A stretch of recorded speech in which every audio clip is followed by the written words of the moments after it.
Hey everybody, welcome. It is Wednesday. Welcome to the Hang Up here on the line. I'm at Dillahunty. And today I'm trying to figure out, I might be a virgin. I'm trying to find out, how would you know and how would I know whether or not I'm a virgin? And if I'm not a virgin, when did that change? I mean, apologies in advance because there's a chance that some of you are likely to find out more about my sex life than you ever wanted to know. And apologies also if it doesn't live up to the expectations, because I hear what some of you say when you start talking about what you think I get up to. And man, the version of me that lives in some people's head is a fucking beast, just throwing down in ways that I can only applaud about. But virginity is this concept within purity culture, and I have no expertise. I'm not going to tell you what virginity is or isn't in various cultures around there. I'm just a dumb cishet white American dude that grew up in a Southern Baptist environment, and so there's only who's getting laid and how much God doesn't like it. Virginity is a concept, and purity seems to be a concept without any sort of identifiable standard. How do you tell if somebody's a virgin? Now, we all are aware that there are people who have something called a hymen. And quite often you would get this, oh, well, that's how you can tell. Well, for those people, that's still false, because it's entirely possible for you to have sex of a variety of natures, including penis and vagina sex that doesn't rupture a hymen. It's also possible for a hymen to be ruptured absent any sort of sexual impurity at all. So does it only count as losing your virginity if you've actually had like penis and vagina sex? Are you a virgin if you've never engaged in that? Or what about anal sex? What about oral sex? What about masturbation? What about mutual masturbation? What about the fantasies that take place? I don't want to get into, qualia and marry the color theorist, but if purity is physical, then you'd have to figure out exactly what violates that. What is it that fundamentally changes about my physical nature when I'm no longer a virgin? It seems that if you go and read the Bible, you'll find a number of things, including that getting semen on yourself makes you temporarily unclean. But that's not very clear whether or not that changes whether you're a virgin. And that's true, by the way, even if it happens in your sleep. You are unclean because you had a wet dream. If the purity that we're talking about is mental, then virtually nobody is a virgin after they've experienced their first sexual fantasy. So then you get into other questions. These are fun sometimes. Does it require an orgasm? Well, clearly the answer has to be no, since we already identify plenty of people who've had sex. Let's be honest. There's a lot of women who've had sex who unfortunately have not been able to experience an orgasm because the people they're having sex with aren't living up to it. And maybe they've got some issues of their own, but you can have intercourse and get pregnant and never have an orgasm. I had and I'll apologize in advance, nobody will really know who this is, but I had a girlfriend early on. I had sex for the first time with a woman in a Camaro when I was 15. She was 18. And so that was the first time I ever had proper PIV sex. And me telling you that should make most of you go, yep, he's not a virgin. Although we can only assume that I'm telling you the truth. But I had an early girlfriend where we decided that we were going to be, save ourselves for marriage, at least after having done it once with somebody else. We were going to save it until we got married. And so then we came up with amusing little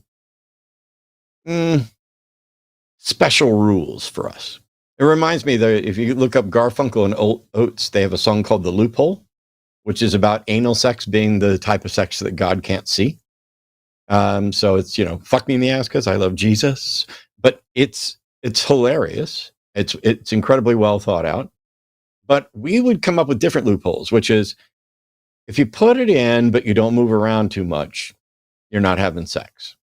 And if you do it, but you don't actually orgasm and come inside the person, doesn't count. That's fine. You might as well just, but does a condom block that? And you couldn't have the no orgasm rule because we were teenagers.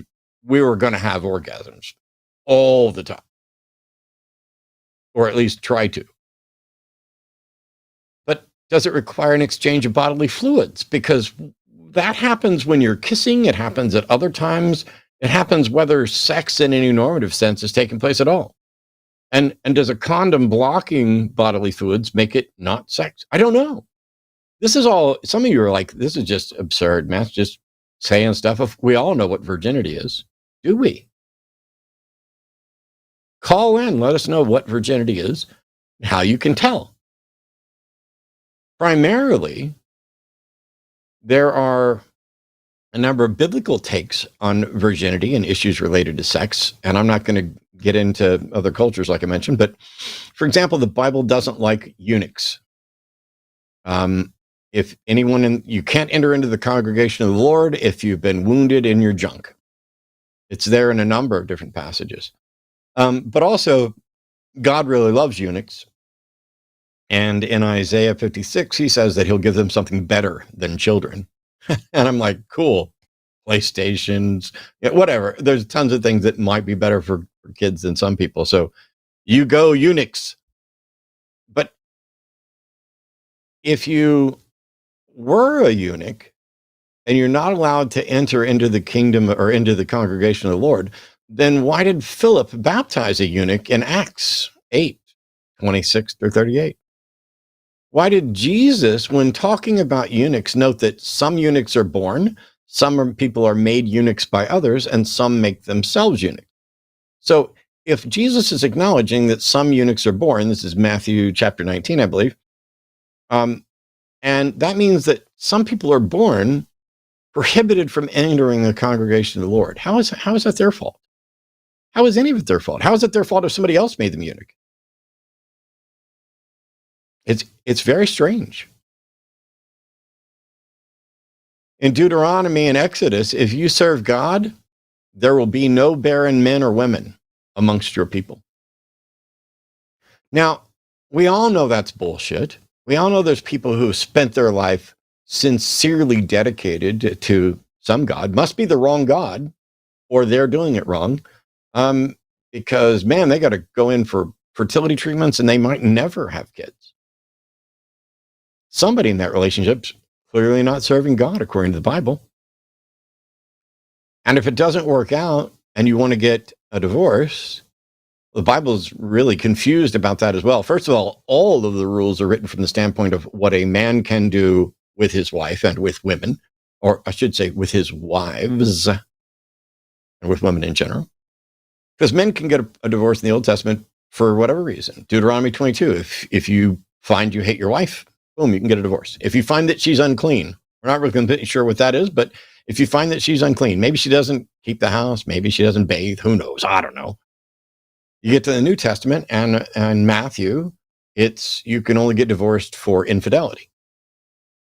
And then you have other verses like in Mark and Luke that says divorce just isn't okay at all.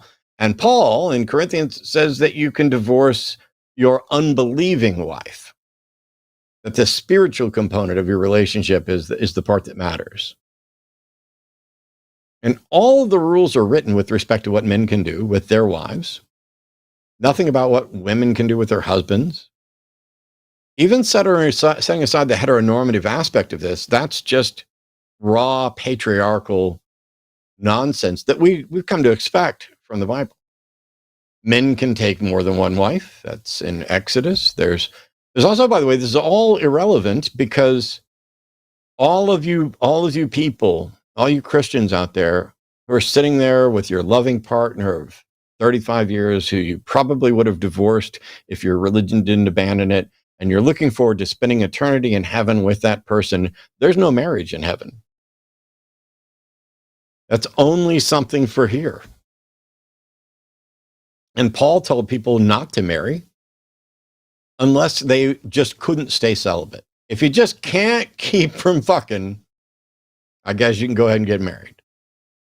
But the rest of us, the more pure of us, we will remain clean. In Leviticus, it says you're unclean until evening if you masturbate and get any semen on you. There are a lot of people who point to the story of Onan and say that this is a command against masturbation, but I was taught that it had nothing to do with masturbation. Onan, by the way, his brother died, and he was under an obligation, according to law, to have sex with his deceased brother's wife in order to try to impregnate her. And when he would go in and have sex with her, which he did, he would pull out and not risk inseminating her. And that has nothing to do with masturbation. That's entirely about disobedience. But it's about disobedience to the command to be fruitful and multiply. And one could argue that masturbation is also disobedience to the command to be fruitful and multiply. I mean, are you going to run out of sperm? And how would you know? I mean, we now have a better understanding of things like this now, but in the ancient world, what did they know? Bible uses menstruation as an insult, both when with referring to women and with referring to nations and things like that, referring to them as menstruating women.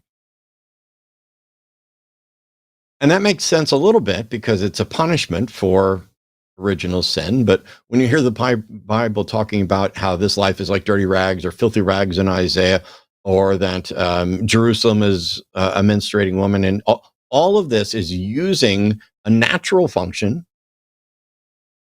of having a womb and shedding its lining as if you are an abomination almost and completely unclean, at least for a period of time. Now, the good thing is that there's a case to be made that 1 Corinthians 7:3 is an instruction for husbands to go down on their wives and for wives to go down on their husbands. So for those of you who enjoy a little oral sex, we're not really sure. The Bible doesn't necessarily say that it shouldn't happen, but it seems to imply that you guys should definitely be doing that. Although I think there's a case to be made that you must still end it with proper PIV, sex to climax. Now, setting aside what the Bible has to say, evolutionarily, there are some real reasons why a number of different mating strategies have taken place. And there are legitimate concerns about whether or not you're going to wind up raising somebody else's kids. So having a virgin, an untouched, a pure bride means that you're not raising somebody else's kids unless there's infidelity. That makes sense a little bit in a world where there's no paternity test, although you would think that a world put together by a loving God that's commanding people to care for each other would really just say, you know what, if the person you love is pregnant, it doesn't matter how they got that way. You should be just as kind and just as giving to those people, to those children, as to the ones that you think are your own. But because there's no guarantee of anything, evolutionary strategies of spreading your seed as much as you can and letting other people raise your kids is an incredibly advantageous method for making sure that your offspring are the ones that are likely to be more likely to be taken care of. It matters only for human constructs, things like inheritance, lineage, kingly succession, not succession.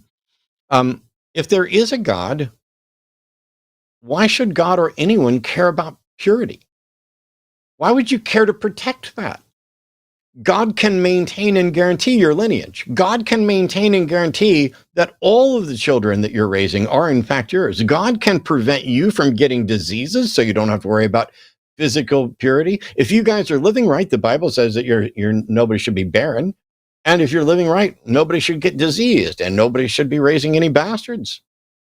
God can cause miscarriages whenever there's been some problem. There's even instructions for how to do it right there in the book. These antique ideas about sex and sexuality, what will it take to get rid of them? Because there's no such thing as virginity in any useful sense. Here we go. Don't think of a pink elephant. Whoops, too late. You did. Don't think about having sex. You're welcome, by the way. Without getting into, as I mentioned, qualia, I recognize that there's a difference between fantasy and reality, and that imagining having sex with someone, real or not, isn't the same as engaging in sex with them. But what does it change about your mind and or your body that would make somebody impure? In any sense, worth caring about at all. Apart from real concerns about sexually transmitted infections, and I am absolutely in favor of safe, responsible sex. But the rest of it seems to be an attempt to scare people into a fear of the wrath of a God that doesn't do anything but watch. Despite the proposed threats, God just sits there. God fucking loves to watch. He watches straight sex, he watches gay sex, he watches group sex, he watches masturbations, but not just watching, by the way, he's in there because God is everywhere, which means he's right there in the thick of it. When you're masturbating, when incest is happening, when the sex is consensual, when the sex is not consensual, when he just sits there and ignores the fact that people are desperate to procreate and they're banging their little brains out, begging for him to let them get pregnant. And then he also watches when people who are like, please, please, please, please don't let me get pregnant because they were irresponsible, wind up pregnant. It's almost like God doesn't even exist. I mean, the same thing would be happening whether he was watching or not. God fucking loves to watch. God likes to watch, and if he knows everything and he understands everything, then God knows exactly what it's like to be a virgin, and God knows what it's like to not be a virgin. So is God a virgin? Whether God has actually had sex in any physical sense with anybody, if he knows and understands everything, and ultimately, this everything, even the physical realm that you experience, are just brain states and memories and recollections and constructs, then is God a virgin? Has God fucked everybody? Everybody who's ever done it? Like, biblically speaking, is sex only okay in marriage? And marriage according to whom? Marriage according to the state? The church? Which church? How can you tell? If you're supposed to greet people with a kiss, as the Bible recommends, is a hand job also okay? We're going to answer all those questions tonight. Please welcome Alyssa Ljub, sex educator and all-around great person to answer all of these difficult questions. How are you? Thanks so much for coming to hang out on the Hangout. I am so good. I loved every minute of everything that you shared. That was awesome. Sweet. That's, by the way, what you want to hear after sex. Yes, generally. Yes, I would say so. It is so great to be on the Hang Up. This is like, I feel very, it was interesting because I was watching the chat and sort of like, as you were going through all of this, so many people were really uncomfortable. And I kind of was like, well, that's actually kind of the point, because you really shouldn't be. There's nothing about sex or sexuality that is inherently uncomfortable to hear, but we've created so much shame and so much discomfort with it so that we preserve purity culture. And even in a place like this, where we're trying to deconstruct purity culture all the time, there are still people in our chat that are really uncomfortable hearing all of it, which was really interesting. There's a lot of baggage surrounding religion. Now, you're a sex educator, and obviously you're dealing with people who may or may not be religious and have baggage that comes from that and not from that. What do you find is probably the most eye-opening thing for people to discover as they're learning more about this, about themselves? I think that there's no morality or ethic value to sex. As long as what you're doing is consensual for everyone involved and it's fun for you, it doesn't mean anything. Like there's no moral value attached to having sex or the amount of partners that you have. Your body doesn't change by the amount of partners that you have. That's not real. The hymen doesn't break. There's no way to tell biologically if a person is a virgin or not. So we've created this entire social construct for what virginity is, how it has some sort of value, and literally all of it is made up. All of it's made up. And then on top of that, we don't have sex education in this country that is comprehensive. But we know for the states that do have comprehensive, medically accurate sex education, they have teens that are having sex later in life. Their rate of STDs is drastically lower. Their rate of teenage pregnancy is drastically lower than other states that teach abstinence only. So we've like kind of bent a knee to purity culture, and we kind of take like 2 steps forward and 10 steps back, unfortunately, a lot of the time. Yeah, it's, for me, I mean, I'm not going to dig in on all of my little personal issues or whatever else, but I used to think I had virtually no baggage related to sex. That's not true. It was actually, everybody thinks they're right because being wrong feels exactly like being right, or you wouldn't think you were right.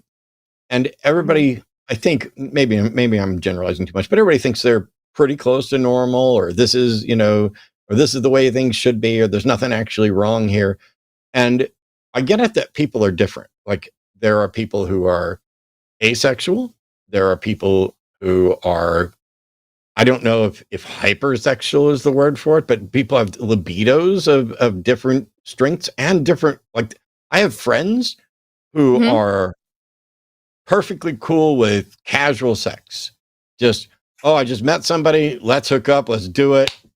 Yeah. And I, on occasion, wish that I could be like, I can't be like that, or at least that's not where my comfort is. And it would be fun to find out how much of that is baggage that I ought to perhaps look into doing away with versus how much of it is just who I am and I'm better off this way. How do you tell? I think it's not even really worth stressing yourself out over, because sex is meant to be fun. It'll also change throughout your entire lifetime. Like there will be periods of your life where your libido will be super high, and there will be times where it'll be super low. It's really contingent on stress and hormones and so many factors that if the sex life that you have is one that is fulfilling for you, if it's exciting for you, or if it just like checks the box and it's not something that you feel like you need to change, then don't. Like it's sort of like, it's like if you drink the same coffee every day and it's perfect every time you drink it, what you don't really need to like, it does the thing that it needs to do. And if you want to try a latte someday, like absolutely do it, but it's not really it's not, I don't know. If you want to explore, do it. I want people to explore, but it's not, you don't have to be ashamed of not reaching out to all of the corners of sexuality that can be offered to you either. Like there are plenty of people who are asexual or demisexual who feel like they need to find a way to be more on board with having sex with their potential partners, and it's just not the case. Like you can build the kind of intimate life that you want to have, intimacy in so many other parts of life that have nothing to do with actually having sex with a person. It doesn't really matter. Like you can, in this life, pretty much most of the time, you can do whatever you want as long as you're not hurting anyone.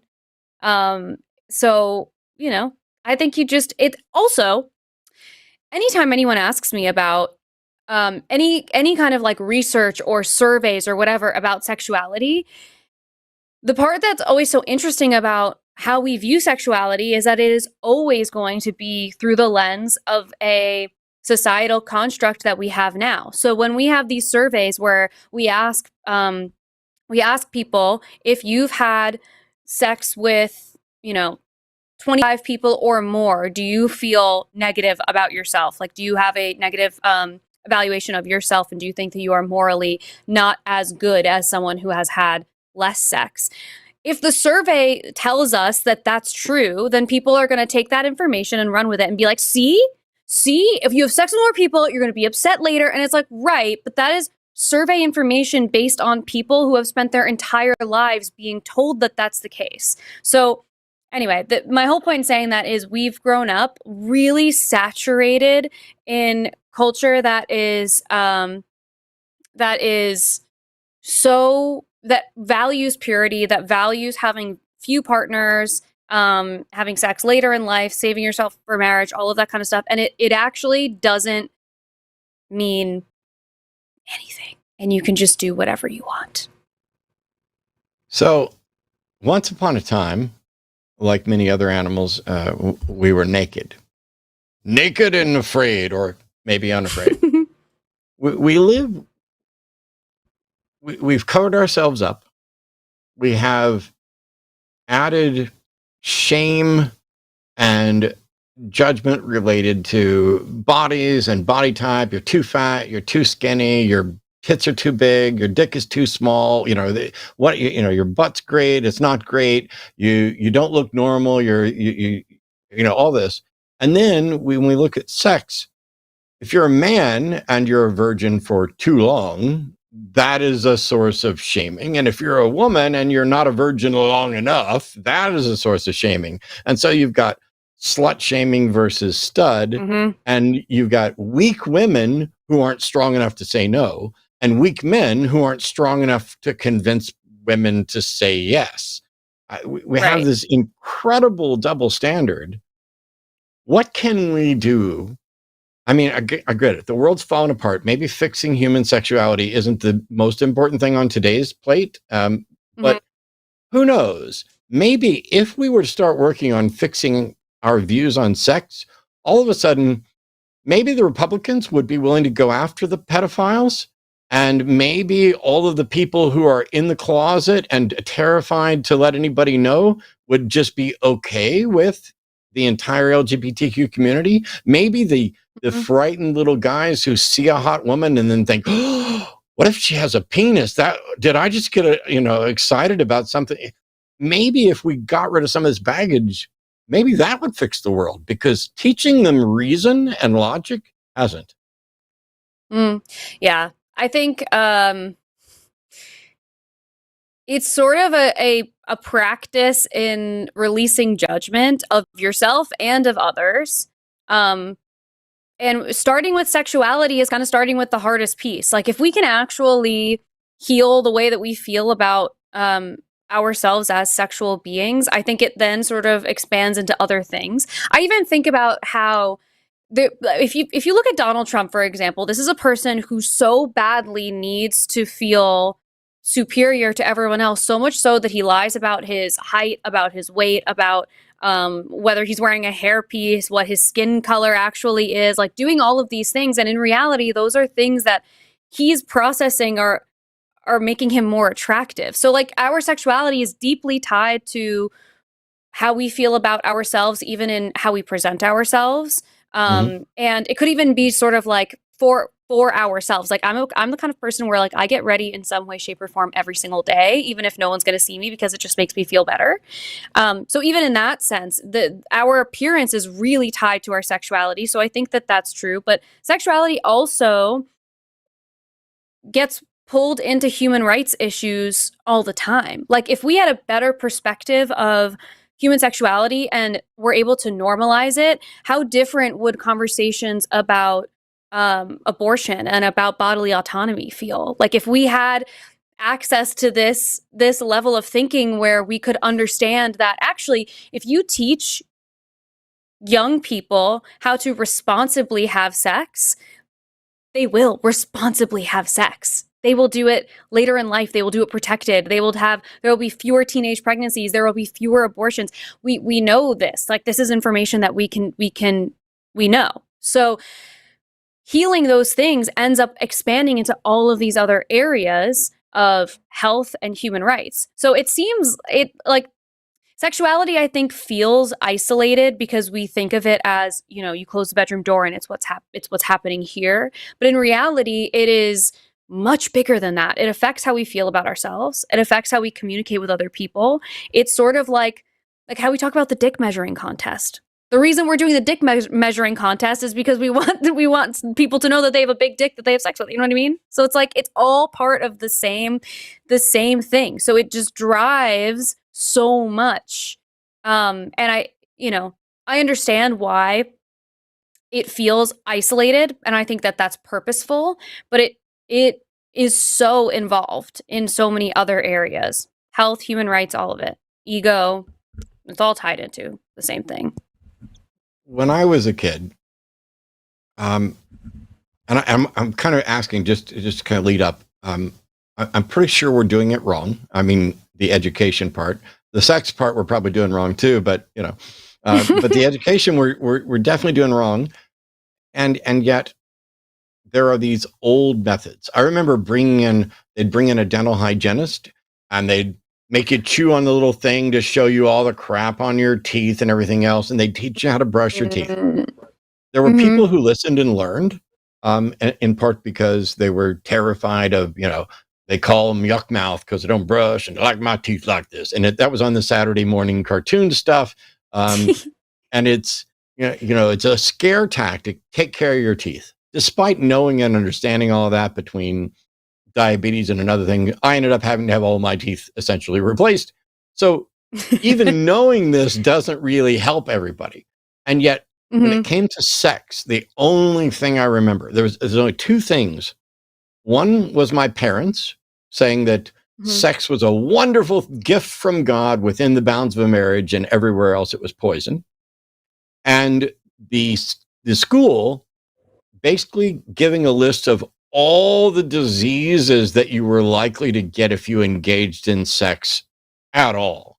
And I was, right. This was before, like I did sex ed before there was an AIDS epidemic, before, even that started entering the discourse. Have we changed for the better in how we're teaching sex education? And if not, if so, what have we done? And if not, what do we need to do? So right now, I believe it's 14 states in the United States that, as of now, are using medically accurate, comprehensive sex education programs in schools. And that includes education that can start in like kindergarten and first grade. And those conversations are about bodily autonomy, and they're about like very, very, very basic level consent stuff, but it ladders up into skills that are important for your sex education later in life. So all of it is age appropriate as you grow through the program. But only 14 states do that. And the other ones have sort of a different combination of abstinence only, medically accurate, and or comprehensive. And those are like three different categories that function on their own. And so though the states that are doing an abstinence only education, those are the ones with the high STI rates, high teenage pregnancy, teenagers having sex as early as 13, 14 years old. The ones that are doing the medically accurate, comprehensive sex education those numbers are way lower, and there are teenagers who are having sex closer to like 16, 17 years old. So there are some states that are trying to improve their sex education, and there are some that are not.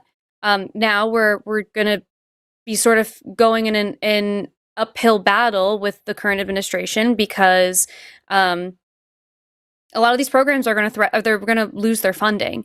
And so a lot of people that even some sex educators that I know in California are at risk of losing their jobs. And then for people who are creating this kind of content on social media platforms like myself and so many others, we are constantly getting our posts demonetized, removed, censored, shadow banned. Even if we are purely sex education, we're not even allowed to use biological terms. So it's and it's always crazy to me because in the same breath we're able to have people like celebrities wearing outfits where like I could see why can I see all of Kim Kardashian's areola, but I'm not allowed to say vagina on my platform? Like it makes no sense. But I'm happy to live in a world where there's both. But we're in a space where censorship is going to continue to be a problem. This administration is likely to cut funding to states that are not falling in line with the things that they're wanting to see happen there. We have Planned Parenthood being defunded. So there are some spaces where education is getting better, but there's a lot of others where it's getting worse, especially in the past 8 months, especially for things like places like Planned Parenthood that also offer education, but will be so demonized. Like, I don't know that everyone understands that Planned Parenthood is also a place where people can go for other regular gynecological visits that are lower cost than they would be if you had gone to a regular gynecologist. You can also go there and request information and they will give it to you. You can go there and request condoms and they will give it to you. So these are all programs that we're at a great risk of losing. So, hopefully we'll be able to recover all of it at some point. Some states, I think, are going to do better than others. We'll see. I think, especially like Gavin Newsom is really firm on everything right now. So maybe California will be okay. So it really varies state by state, which, I hate. When there's comprehensive sex education, does that include teaching the psychology of relationships and romance and partnership and sexual attraction, where it's some people, even setting aside gender identity and everything else, some people are gay, some people are straight, some people are bi, some people are pan, some people are asexual, and there's a psychological aspect. One of the things that blew my mind when I was 30 something, when somebody first said this to me, was that there was a couple that came to an event.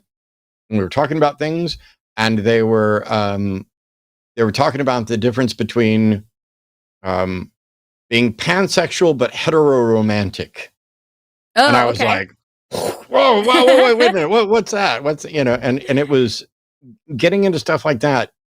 When there's comprehensive sex education, are we talking about the psychology to perhaps normalize, because there's so much bullying, there's so much, oh, you're a little sissy, you're queer, and it's this weaponized, you're different from me, you don't fit into the box, and it's about sex, which we've already stigmatized people to be, terrified of and shamed by.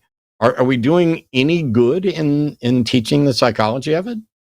For sure. Well, even like the conversations that we have around different representations of the LGBTQ community, for trans folks specifically, it's all fear conversations. They fear the thing that they don't understand. But when they are presented with information that is actually correct, then it shining light on things always eliminates the shame. Or it does a great deal of work in eliminating the shame. I know we've all had the experience where we hear the conversations that are happening about the LGBTQ community, about the trans community, even the drag community, where they're talking about how everyone's pedophiles. They all are, and it's exhausting. It's exhausting. And in reality, we know that is not the case, and we know that actually we see a lot more of those behaviors from a litany of other spaces that are not the LGBTQ community. So that information is life-changing and life-saving for people who are part of communities where they're identifying differently than cis heteronormative people. And so giving kids that understanding is massive. Like, if you've ever talked to a kid, even about like, if you've ever talked to a kid and they haven't been exposed to any sort of like racism or whatever, the way that they are going to interact with things like toys with different skin colors, or like, people out in the world with different skin colors, you can see that it's not being presented to them. And so it doesn't phase them. It doesn't matter. And we have a similar effect when we teach kids everything. And obviously you have to be appropriate for the age range. But when you teach kids that there are lots of different relationships with lots of different types of people, and you can identify yourself however you would like to. And part of sex education, by the way, can also include things like gender identity and what that can mean for people. Can you imagine how different it would be if kids were able to explore different gender identities, different representations of what relationships can look like when they're in like middle school and high school, how different their lives could look moving forward, because they no longer have to deal with, am I normal? Like 90% of the conversations that I have are people asking me some iteration of, am I normal for this thing? And my answer 90% of the time is yes. Like, you probably are. So yeah, I honestly kind of like forgot where we started with this conversation. Oh, maybe comprehensive, okay. And what's included in all of that. I mean, it's everything. And I think it's even important because those conversations include conversations around consent, which is massive. A lot of teenage people they don't understand. I don't think they understand what consent looks like in real life, in practice. Like, if you're only explaining to them consent is when both people want to do something, that's a very different explanation than me saying consent is an enthusiastic yes. It's not a yes that is, well, I don't know, maybe. And consent also is only consent if it is also reversible. So if you decide you consent to something in the beginning, if you later change your mind and that person does not allow you the freedom to change your mind, you actually have violated their consent completely. So these are important lessons, and being able to give these to young adults and to the adolescents everywhere would mean so much for how they develop later on. And I think that we would have much more successful relationships and much happier youth. Like, we would understand ourselves and others and have a better experience. Well, it's nice to hear that at least there's been some improvement in some areas. We still, of course, we all understand. Please don't bother calling in to say abstinence works. None of us are idiots. Of course, abstinence works. You know what doesn't work? Abstinence only education. We know that doesn't work. It's an attempt to deny human nature. And if you're doing it on behalf of your religion, you can rationalize all day long that, well, they're getting what they deserve and blah, blah, blah. But we need to be teaching about informed, enthusiastic consent, that it can be withdrawn. And if we did that, it seemed like, I remember early on when people started talking more and more openly about informed, enthusiastic consent, the biggest complaints right off the bat, it's from dudes. It's not a surprise to anybody that came from dudes. And they're like, well, what do you want me to do? You want me to get a piece of paper and fill out exactly what we're going to do and have them approve it? You're completely killing the mood. Why can't you just go with the mood? Why would I have to have a conversation about this when we can just go by feel? And what inevitably, the only time they're right about it killing the mood is when there wouldn't actually have been consent to begin with. Right. I can tell you, if you have those conversations, hey, I'd like to do this. I'd like to do that. Ooh, I don't think I want to do that. Cool. We don't have to do that. And it's like, you don't have to decide it. You don't have to sit down at dinner and go, okay, tonight, we'll start with some kissing and some light petting. And then, you don't have to do a checklist like that. Consent is an ongoing process. And in the same way that it can be withdrawn, the only thing you have to watch out for is that you're not doing something to maneuver someone into assenting instead of consenting. Yeah. And that's a good how can point. Sex be better? Yeah. And that's a good point that, sorry, I kind of cut you off there, but that's a good point that consent would only affect the sex that you're going to have if the person was going to say no, in which case you should know that. And it's really good that you asked. It's bizarre. We got a bunch of callers queued up. As always, we're going to give priority to theist callers. If you have questions about sex teaching, all kinds of stuff like that, please call in and get that. But this is one of many programs here on the line. This is my show, The Hang Up. But tonight, it's Alyssa's show. And so we're just going to have fun. And we're going to hopefully get some good calls and discussions. Also on this network, tomorrow at 2 p.m. Central is the Transatlantic Call-In Show. If you have questions about gender, about trans rights, if you have an opportunity to speak to two real live trans people, Josie and Dr. Ben are going to be on there tomorrow, and you can ask them your questions. You can be obtuse and confused, and I'm not sure I'm using the right word, or this. Can you tell me about transgenderism? And then you'll see the eyes roll and whatever else. But that's what the show is for, so that this is your safe space, essentially, to ask all the things that we don't want you running around asking random people on the street that you suspect might be trans or that you know are trans. It's like, don't fuck with people's hair. Don't ask them about their genitals. Call the show and get your questions answered. There's also an episode of HOSTility this Friday at 6 p.m. Central with John Gleason and Jasper Huffman. And the Sunday show at 2 o'clock will be myself and Eric. And the Sunday show after dark next week will be Forrest and Eric. Eric's doing double duty this week like I did last week. And Forrest and Justin from Deconstruction Zone are going to be on Skeptalk next Monday. And Alyssa and Taylor will be back again for Chewed Gum next week. It was you and Erica yesterday, right? It was Taylor and Erica. I wasn't there last night. Very last minute. Right. I had some stuff to take care of. But I can't wait to watch the episode. I was looking at some of the chat too, and I think it was a good show. So I can't wait to watch. We've got callers calling in about theism, about virginity, about sex. And so, let's just have a lot of fun. As a reminder, we will read all super chats over $10 after we get done with the call-in portion of the show. We'll get to that a little bit later, but you can also support us by not only liking, subscribing, joining the channel, going to patreon.com/calltheline or linemerch.com to buy great Zerba merchandise or Chewed Gum merchandise, things like that.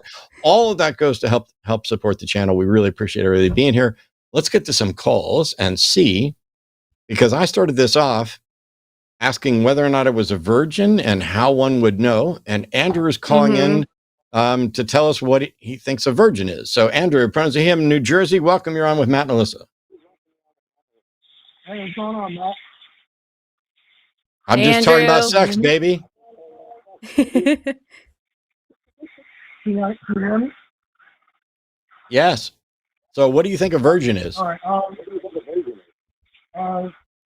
I think a virgin is anybody who hasn't engaged in physical. Andrew, it's a little hard to... Andrew, are you far from your phone? It's a little hard to hear you. Or I think also we might be on... So are we on in the background? I could hear us echoing too. You need to turn off the thing in the background because I can hear us echoing back, and then just use the mic or the phone kind of normal, because while I can hear you and kind of understand you, it's definitely a little muffled. All right, can you hear me now? A little bit better, yes. Yeah, I think it's just my voice, the way how it is.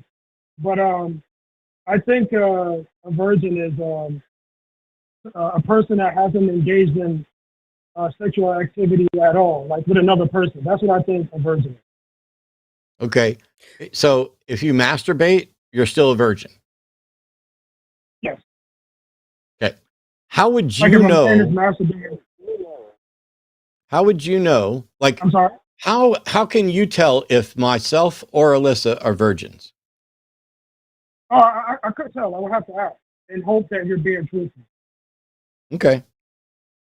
So Andrew, if you touch yourself and get yourself off, so if you masturbate, you self-pleasure, then you are still a virgin. If someone else touches you, then you're no longer a virgin. So if all you've ever done is gotten hand jobs, you're not a virgin anymore.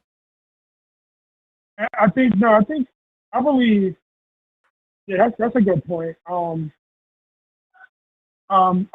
I guess you're still a virgin because it's not entering. Let me clear it. I think your virgin is not entering any any area on the parts of the body, like like vagina and stuff like that. So if does that mean if lesbians are not having a penis involved at all, are all lesbians virgins? Yes. All lesbians are virgins. Wow. Nice. I have so many friends that will be thrilled to hear this. So what if you're using a penetration toy like a dildo? Yes, you're still a virgin. Still a virgin. Yes. Okay, so what you're defining What if a virgin guys have sex and somebody gives oral sex or anal sex, are they virgins? I'm sorry, who? Two dudes get together and engage in anal sex and oral sex, are they virgins? No, they're not virgins no more. Okay, so everything for you, if I'm correct, seems to be centered around whether or not there's a penis involved and whether or not there's penetration involved, no matter the genders of the people involved. Yeah. Okay. Another contention, Matt, that I have is if women want to sleep around, that's fine. But the contention that I have is when they say like, "Oh, you ought to be with them after they're done sleeping around." Like I think men are not obligated to be with women who are former prostitutes and former like whores or who have sex parties and stuff like that. Former whores is crazy. Andrew, what is a whore mean to you? Like a woman who like sleeps who's like promiscuous, like sleeping around a lot. Like, what how many people would a woman have to sleep with for them to be considered promiscuous per your definition? You want my my personal number on it, or just, yes, like my opinion? Sure, yes, that's what this entire call is about. Your opinion.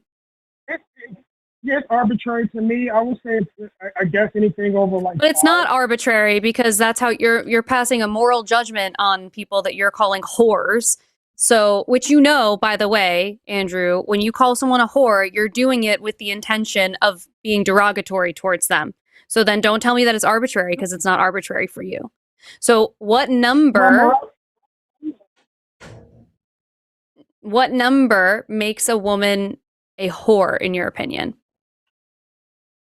Like, is it like morality is subjective? So it's subjective to me, right?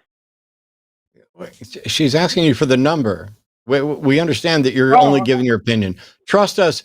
Believe me when I tell you that that Alyssa and I and everybody listening are aware that you are doing nothing but spewing your own uninformed, unjustified opinion. We're just curious as to what it is. So how many, what's the body count for someone before they're a whore in your view? My view is probably like around five-ish, I want to say. 5. Wow. Okay. So, and what if I just lie? What if I just lie? Well, if you lie, then I mean, there's nothing I can do about it. But like Alyssa, like for example, like if I can ask, like, what is your body count? Like, how many men have you slept? How many men have you slept with? I'm not a homosexual. Okay, how many women have you slept with? Like 2. I don't believe you. Like 2? Like 2? Is it 2 or is it not 2? 2. It's 2. You should feel lucky that you found 2 people willing to engage in sex with you, is my opinion. Andrew, I don't believe you. Also, Andrew, I'm 31 years old. So if I have had 5 long-term relationships in my 31 years of life, committed long-term relationships from the time that I was, 20 years old to 31, they were over a year. I really thought that this could be my person, but I've had 5 committed relationships. That makes me a whore now?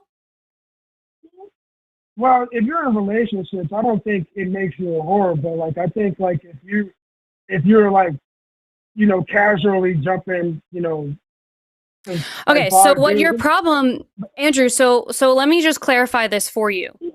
your problem is not with the amount of people that women are wanting to have sex with. Your problem is that they feel free to have sex with as many people as they want.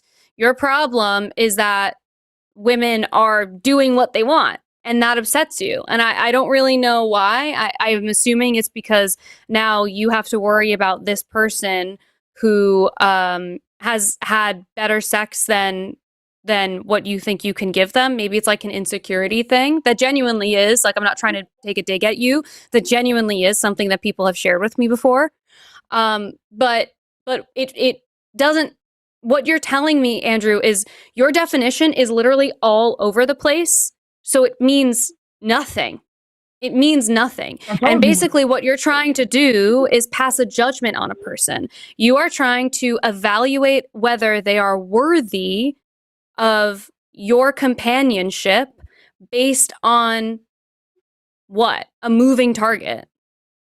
That means nothing. No, well, well, listen, I feel like you didn't answer my question. I was just asking, like, how many men, like, have you been with? You know? Well, that's first not of all, relevant. I'm a professional sex educator. This is my job. This has nothing to do with my personal sex life. Well, do you think women should be? Wait a minute. I think women should have sex with as many people as they want. Yeah, I want to make sure. Andrew, am I a whore if I've had sex with more than 5 people? Were you in a relationship, Matt? Let's say I had sex with 6 people who I wasn't in a relationship with at all. Am I a whore? Oh, yeah. Okay, cool. Thanks. Yeah. Andrew, do you understand? Andrew, do you understand how insane it is to just like sit here and call someone a whore? You're like, yes, that you are. Anyway, Alyssa, that's so, why are you, what is the purpose? You just want to degrade people. You understand calling someone a whore is meant to be offensive. I want to kind of muffle my mouth so I sound more like Andrew so that I can say, Alyssa, we already know you're a whore, but what's your body count? Right. That's what this feels like. This is so weird. I mean, why would that matter? Hey, hang on. Alyssa, do you think there's any version of reality where you're likely to have any interest in having sex with Andrew? Never. No. He just called me a whore. Andrew, why would it make any difference? Yeah, why would it make any difference what you think of me or Alyssa? Neither of us are going to fuck you. Yeah, I understand. Maybe if you pay. Maybe if you pay me, I might. I'd consider it. By the way, does that make me a whore? If I only ever have sex with one person, but I charge them money, am I a whore then? That's a good question. No, you're a prostitute. Oh, okay. Okay, so you're drawing a distinction between whores and prostitutes. Please tell me what your objection. Do you have an objection to prostitutes as well? Yes, sir. Okay. What do you think is wrong with being a prostitute or being a whore under your definitions? Let's just say that both of them are promiscuous and maybe somebody's. What is wrong with that in your view? It just gives me the ick. It's just okay. That's all it is. It just gives you an ick. So, I can Andrew, appreciate that. Here's what my question is about all of this. If I have had sex with 5 people, whether they were in a relationship or not, what does that mean to you? Like, it doesn't mean that I can't be in a fulfilling relationship. It actually probably means that I have more practice in communicating with partners, more practice with intimacy, non-sexual intimacy and sexual intimacy. I would say, Andrew, because your opinion is very common, unfortunately, and I would request that you take a look at what that actually means to you. Why does it give you an ick? Because every single person that you ever have sex with moving forward could lie to you about what their body count is. As long as they don't have an STI, it doesn't matter. There is no biological difference between a person who is a virgin and a person who is not. No vagina gets loose, no penis gets smaller. There's literally no difference. So you've created this environment for yourself where you have preferred to make a moral judgment on a person versus being a little bit more open to the experiences that people have had, especially, I don't know how old you are, Andrew, but as you get older, 5 is, if you're dating well into your 30s, 5 is a kind of unrealistic number, in my opinion. And actually, not even in my opinion, in the amount of people that people generally have sex with over their lifetime. I'm going to double check what the number is, but it's definitely more than 5. Well, I have follow-up most men- question. Go ahead. Yeah, most men, especially like if they're Christian, they're looking for, you know, like holy women, like the stereotypical like Christian women. Andrew, Andrew. hey, Andrew. That gives me ick.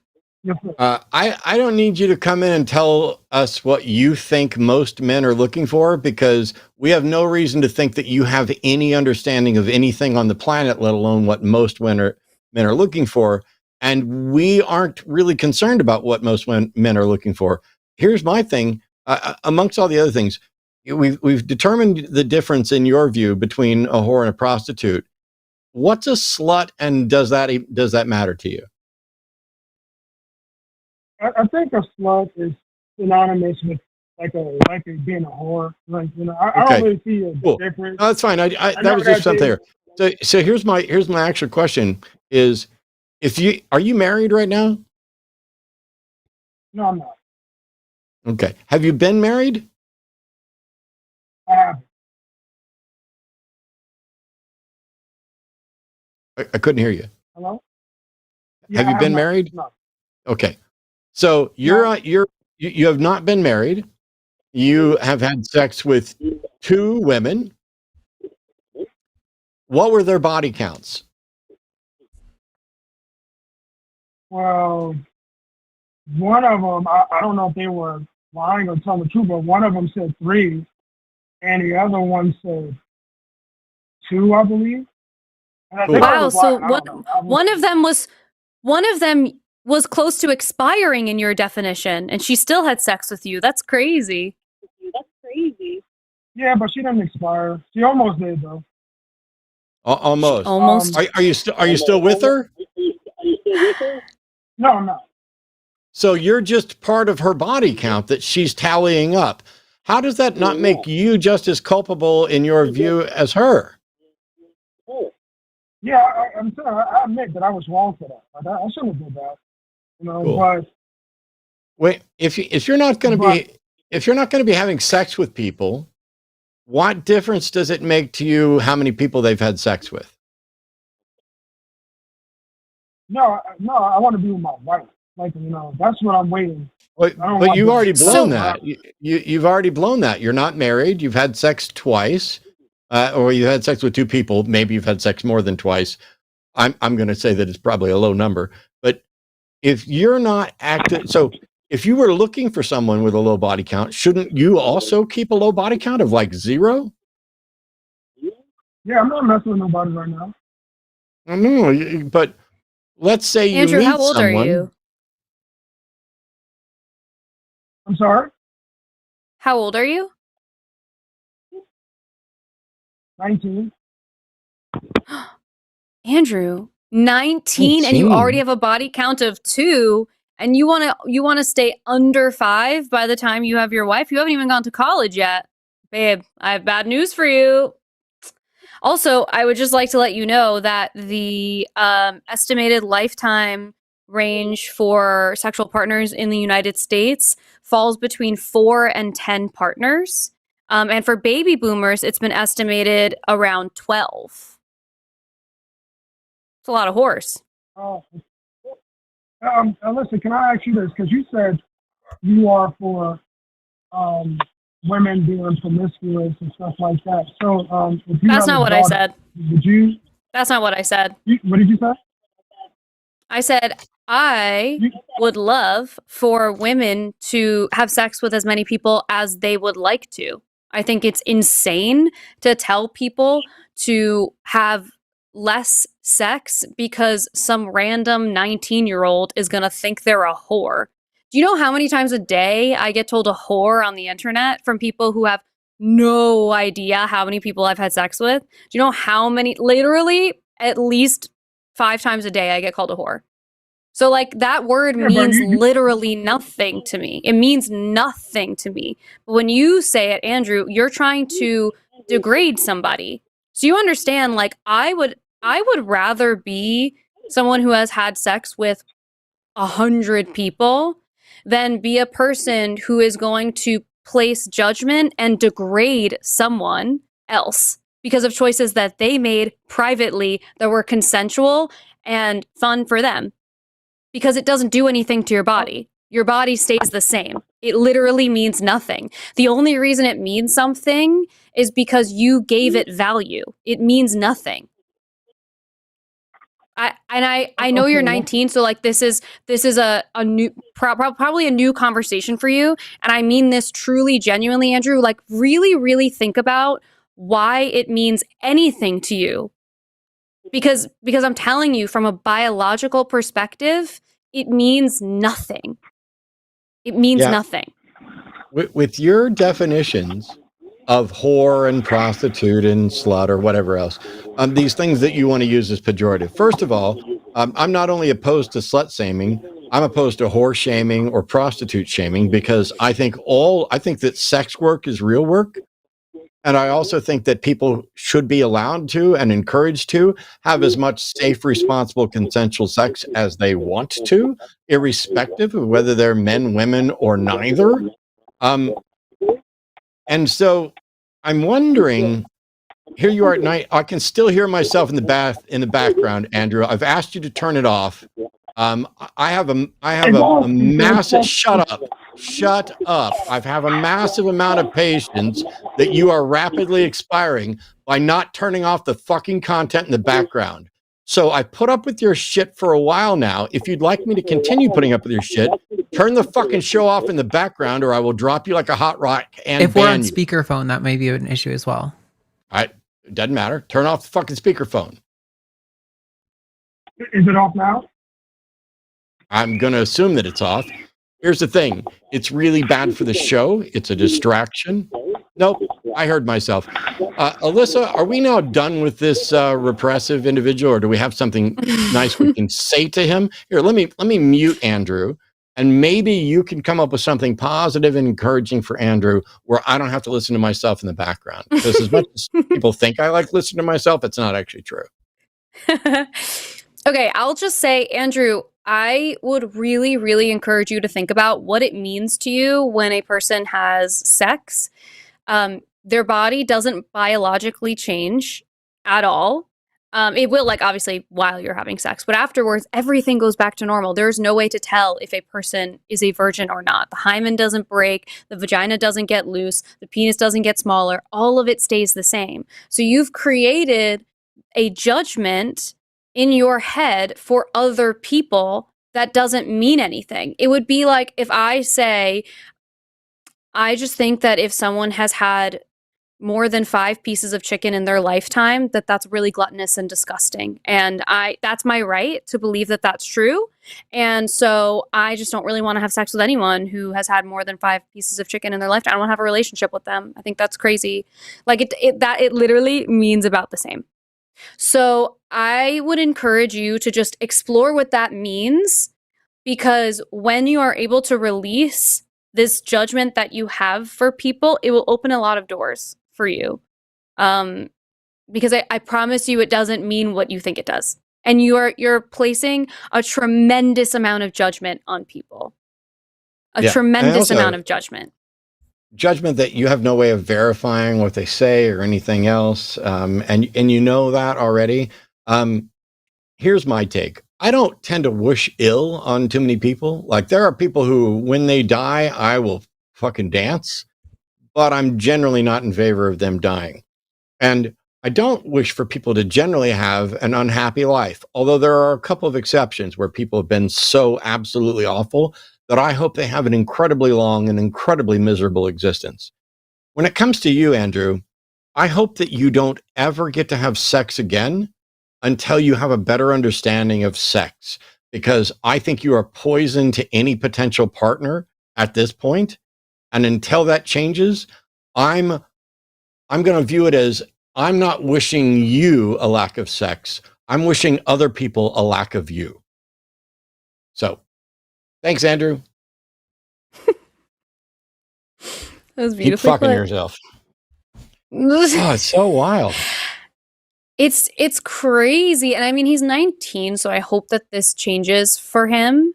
Because it's just so hateful for no reason. You're literally just making people feel bad for no reason. And honestly, at the end of the day, no one gives a fuck about your opinion. No one cares about your opinion. So all you're doing is limiting yourself, and you're making yourself look like a judgmental asshole. It was really fun. We're going to get on to more calls here in just a minute. We are always going to prioritize theist calls. So, Aaron, you're next, and Paul, you'll be after that. My apologies to the other people who are still on hold, but that's the way the show works. This, the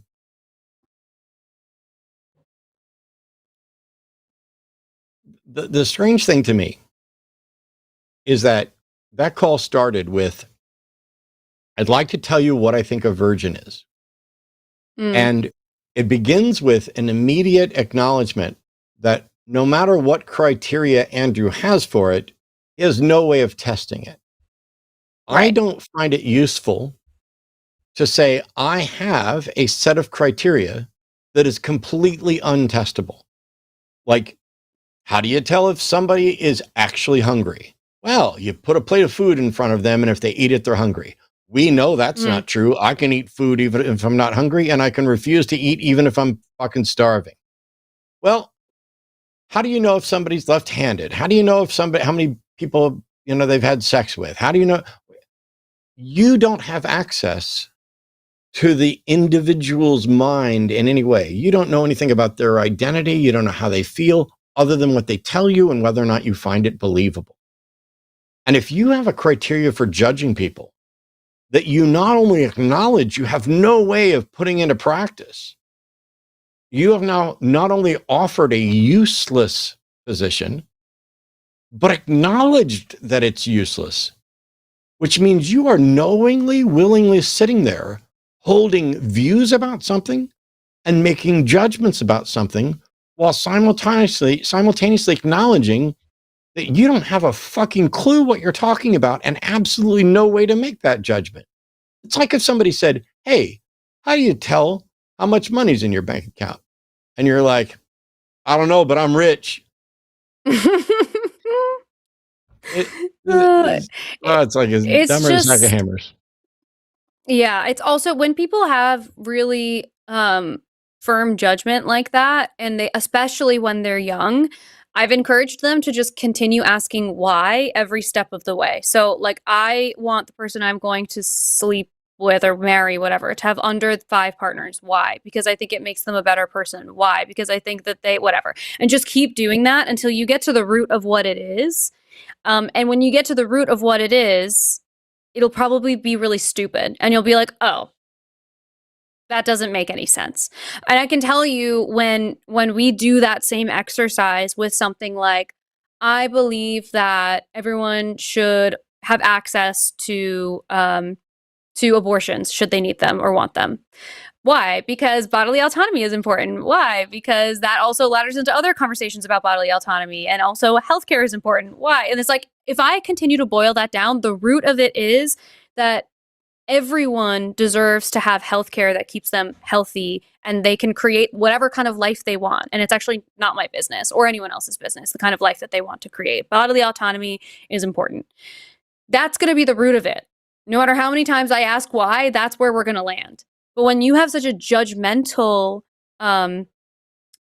view of people and you drill down why, it's either you're very insecure and you need to hold judgment because it makes you feel better, or actually you don't really know the reason. Like, you actually don't. Sometimes you get down and you're like, I actually don't know. And then you have based the way that you look for partners based on reasoning that you don't know. You actually don't understand it. And then that's something for you to look at. Cool. We have other callers calling in right now. From him from, I think it's Michigan. Aaron is calling for Alyssa. Hey, Aaron, how are you? Oh, hey, good. Sorry about it. It just interrupted me. I was eating a bag of goldfish for dinner and a dark chocolate bar. Ooh, So it's not the yum. most nutritious thing. Yeah, and I heard what you said about chicken. I eat about a pound of chicken for lunch every day, so I guess I'm out of your life then. A pound of Out, chicken sorry. every day for lunch? Yeah, That's it's about amazing. 100 some grams of protein, and it keeps me full, and it's amazing. I get no cravings for snacks or any other junk throughout the day, so it's pretty good. Says the guy Oh. who's eating goldfish and chocolate. Oh, I'm a no, little dubious, Aaron. Aaron, but I'm going to back out of this because I know you have a question specifically for Alyssa. So you guys have fun. Yeah, so it's pretty funny. I was on YouTube today in the comments. Someone wrote on there that your dog in the background looks like Stitch. The funniest thing. Stitch? Yeah, probably. Yeah, Wait, from probably Lilo and Stitch. this one. Yeah, Yeah. it does kind of. I was every time I look at that, I'm like, is that Stitch? I look closely. I'm like, the way it looks, I'm not sure if it's like the picture or the ink, but yeah, it looks pretty cool. Cute. In real life, he doesn't really look like Stitch, but in that picture, he definitely does. I think it's the ears.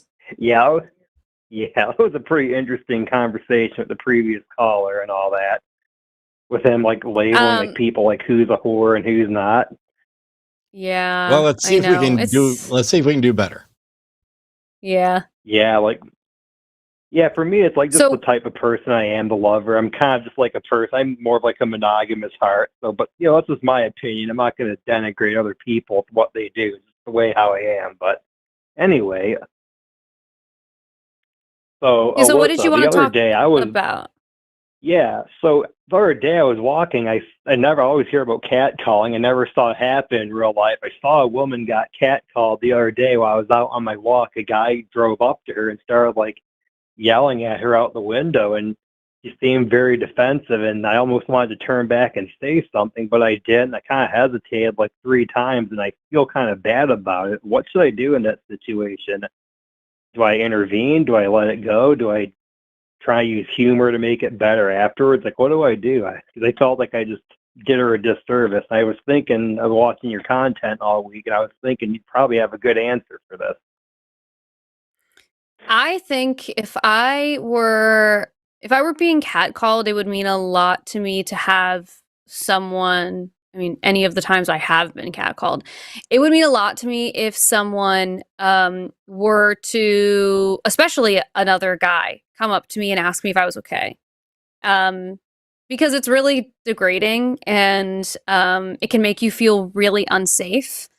It makes people feel like they have to be careful about what they wear and where they go, and like every woman and femme presenting person that I know has some sort of plan in their head should they get attacked or approached in a way that feels dangerous for them, like holding a key in between their knuckles, or like I have pepper spray in my bag. I always have my phone is always in my hand, and I'm always ready to like fake call a friend so that anyone who's around me thinks that I'm on the phone. So if they try and do anything, then we'll immediately know about it. Lots of people have my location for that same reason. Anyway, my point is, women are very fine-tuned to what's going on around them because they have to be. And it's a really heartbreaking thing to have to do all the time. Like, there are many things that women literally will not do by themselves. Like, I love hiking. I won't do it by myself.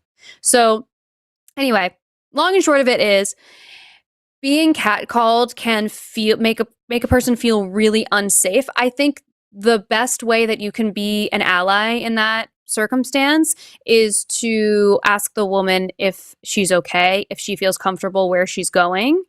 And if you hypothetically are like sharing the same street as that person, it's up to you and how safe you feel approaching that person. But I don't know, maybe it's worth even going up to them and saying to them, hey, that was not cool. So yeah, and someone in the chat said, a classic, hey, are they bothering you, is kind of a nice thing to say too.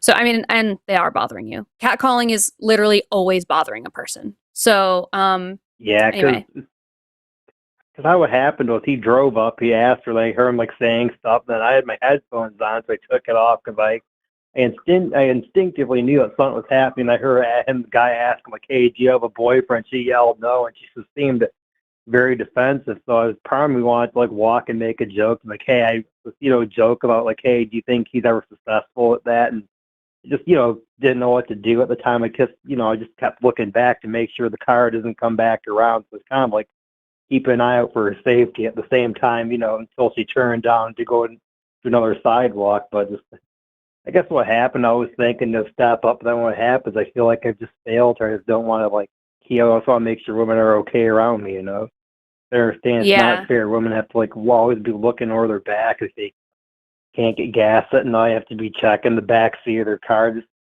through reading, like, trying to empathize more with what women go through. Pretty sad, I think a lot, especially what they deal with every month, their health. Just, I don't know, I just feel like I may have failed her that day. I don't know. Well, it's really nice that you felt empathetic towards her, and I think, maybe it's a canon event for you. Now next time you're in that situation again, that maybe your call to action is to help that person feel a little more safe.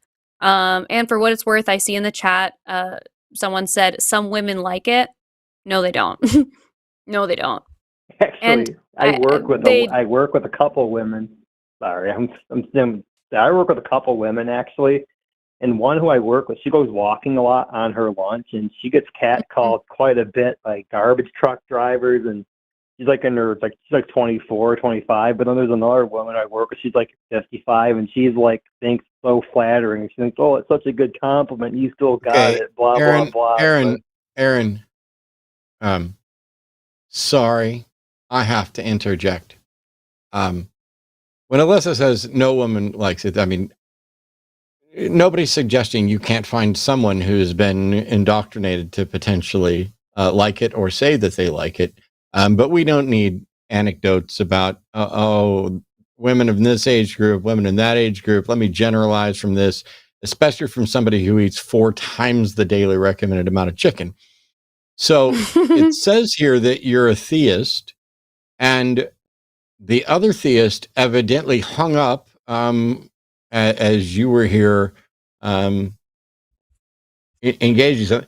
Do you have any interest at all in talking about your theism, or was that just a method to get to the head of the line? Either way is fine. I want to know where the call is going. Oh no, I didn't come up to argue about religion because I know like I'm set in my beliefs, and same with you. But I'm not gonna. No, that's not true. See, once again, you start talking about what you know, and it turns out you don't know. You might be set in your views, but I'm not. I'm open to evidence provided and rational argument provided somebody can present it. Just like I'm open to learning what the recommended daily allotment of chicken is. And so if it's 23 ounces per week and you're eating 16 ounces per day, you are eating considerably more. Now, it could be that you're a bodybuilder and you need that protein and it changes your diet. I'm not offering health advice to anybody. As a matter of fact, one of the quickest ways to annoy the shit out of me is to give me unsolicited health advice, as several people found out this week. I'm just like, you called in, you're a theist, and is all you wanted to know what you should do if you see someone being catcalled. Yeah. And we've answered that. Okay. Yeah, I just don't know how to trying to change your mind on religion. I'm just not that well skilled in that. I'm not the best. Maybe instead of worrying about not in my nature. Maybe instead of worrying about how to change my mind, you could just answer questions about what makes you convinced. But if you don't want to do that, that's fine. We can move on to other callers. Thanks, Aaron. Okay. Thank you. Thanks, Aaron. I thought the other theist looked good. Yeah, it's hopefully they call back. Yeah. In the meantime, we've got some atheists and agnostics, and one of them has been on hold for quite a little while. So, Tatiana, thank you so much for your patience. You are fortunate a theist dropped, and now I will. Tatiana from New Jersey, pronouns of she, her. Welcome to the show. Okay, so that was a thing, wasn't it? It was something. Always is. Always is. Hi, Tatiana. Hi. Oh my God. So Matt, I know you don't want people to gush, but I've been watching you for 15 years. Then don't. What? So seriously, listen to me. We shrug this off because it's not a big deal. People are generally trying to be nice. But if I said I didn't want you to touch me, would you touch me anyway? No, How is that different? How is that fucking different from saying, I know you don't want me to do this, but I'm going to do it anyway? Why can't you just respect people's boundaries? Take the fact that you're on the show, move past whatever gushing. All you've done is irritate me to the point where instead of being ingratiated by the fact that you appreciated something, now I'm just fucking irritated. Is that the way we want to do calls? Let's try this again. No. Tatiana's calling, pronouns she, her. Tatiana, do you have a question for myself or Alyssa? Hi, Matt. Nice to meet you. Nice to meet you. And Alyssa, nice to meet you as well. How are you doing? I'm good, Tatiana. How are you? Very nice. My question was, actually,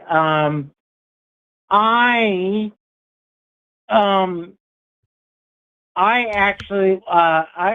try to be a sexual advisor as well. Mm-hmm. And so when I found out that you were one, I was like super stoked. So I'm like, yay, that's awesome. And so I had questions like there's been questions about like, the male loneliness epidemic and stuff like that. But I was curious as to your practice. What's your experience with that, if you can ask? What's my experience in like what are people coming to me for?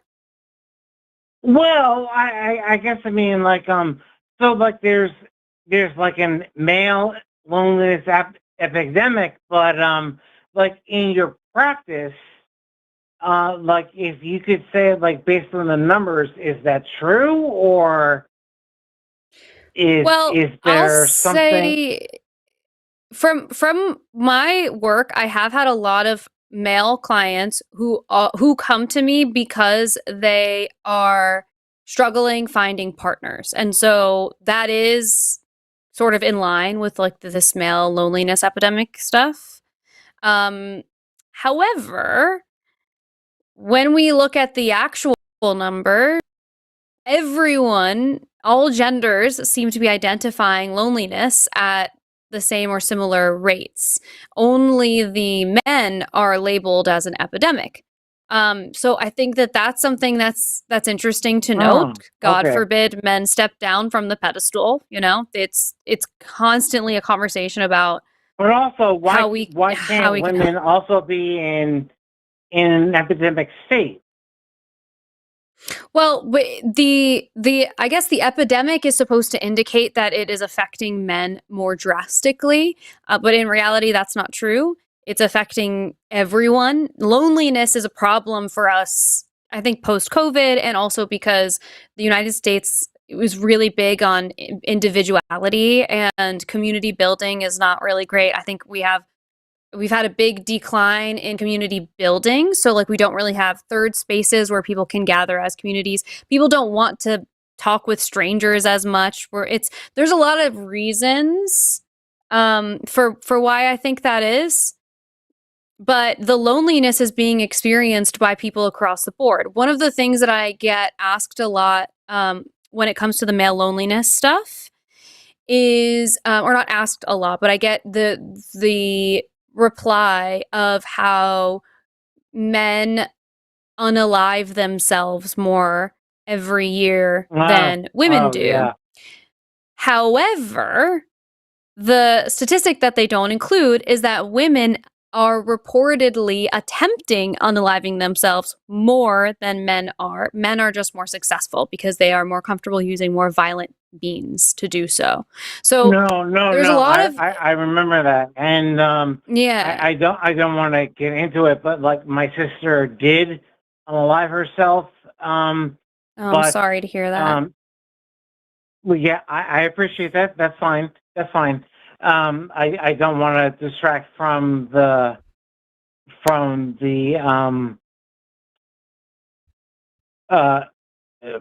call, the stream, but I appreciate that. But yeah, it was a thing, and it was just like oh, where would he go from here? It's just like we were flabbergasted, and there was this space and time where that happened, and it's just like, oh, where do we go? And it's just like, I don't think anybody knew where to go from there, but people presented, you know what I mean? Yeah, it's hard. I think generally the conversation of a male loneliness epidemic gets to be changed purely because the loneliness is across the board. And the way that we solve for that is community and support for each other in the best way possible. So, it comes up in my career because most of the men who come to me are coming to me for that exact reason. And yeah. And I think if you're wanting to do anything in sex education, check out asect.org. That's the American Association of Sexuality Educators, Counselors, and Therapists. And that is a good way to get an idea of what kind of education you might want to get ahead of time so that you're prepared. Sexuality is a really delicate thing, and there's so much misinformation that flies around about it. So I would encourage you to look into any of the programs that are ASEC certified specifically, and you'll be prepared for however this profession looks for you in the future. Okay. Awesome. Thank you, Such Tatiana. Thank you so much. Matt? Have a great night. As a reminder, we're going to be going through super chats after the calls are over. We've got a couple of theists lined up. Hooray. We know we dropped the theist. I don't know how or why that happened. We were looking forward to having that conversation, but there's at least two here. Just as a reminder, I'm open to, all we really want to know is, what do you believe? Why do you believe it? And do you think we should also believe it? I mean, that's the nuts and bolts of what I've basically been asking for 20 years, and it applies across the board. If you believe Trump's the greatest president ever, why do you believe that? Do you think we should agree as well? Do you think there's a God? Why do you believe that? Do you think we should as well? If you're just calling in to, I mean, I'm happy having some conversations on occasion where we're just kind of spitballing. But if you have an idea that is ultimately untestable, unverifiable, I don't know how it can be of use to anybody. Whether it's your notion about what is virginity, to your notion about what body count is too high, to whether or not the universe is a god of some sort. If it's ultimately untestable, then we're just sitting here saying a bunch of nothing. But yeah, I'd at least like to know why you believe it and why you think other people should, because at a minimum, if we're wrong, you can offer something that can correct this so we can stop being wrong. And if you're wrong, we might be able to point out why you shouldn't be believing what you're believing. And that would be helpful to you. And if not you, somebody else who's listening, because there's plenty of people out there who probably believe the same thing and are like, yeah, why haven't I heard this? And some of the reason that you haven't heard some things is because I find them completely annoying wastes of everybody's time. And so I tend to shut them down pretty quickly. But I don't always have to do that. So, for example, Alex is a theist calling from New York, pronouns to him, that wants to know how we would define existence for God. Alex, welcome to the show. You're on with Matt and Alyssa. How are you? Hey, what's up? How's it going? Pretty good. I can answer your Can you hear question me? really easily. All right. Well, I guess I'd like to introduce myself. My name is Alex. I'm calling in from New York. I'd say I'm like agnostic, but I don't think everyone should be forced to like believe in a certain religion because you know what? It's a free country, First Amendment, you know. But yeah, because like I'm like reading these How would you posts about how force these. someone? How would you possibly force someone to believe anything? Okay, wait, hold on. Let me explain to you. You in Oklahoma, what they're doing right now is they're forcing people to pray to the Bible. It's really fucked up, in my opinion. Okay, so not Yeah. really, but that doesn't change what people believe. You can put a gun to my head and force me to say I love Jesus. He's amazing in Mhm. bed. Yes. None of that says anything at all about what I believe. You know, I'm sure he's Jesus great. loves me, but I make him wear a condom. However you want to put it. None of that you can force people. But you said, how would you define existence for God? And I said, I can answer your question really quickly. And that's this. I define existence All right. the same way for everything. Something exists to the extent that it manifests in reality in a detectable and detected way. And therefore, what I should say is something can be said to exist only to the extent that it manifests in reality in a detectable way.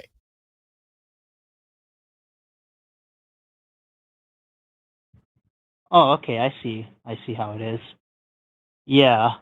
Yeah. So does the I mean, God I guess that you... USA isn't really a free country. I'm sorry. Did you just say, is it really a free country? No, I'm saying I don't think USA is as free of a country as people. Okay, I'm going to mute you, Alex, because I'm having fun.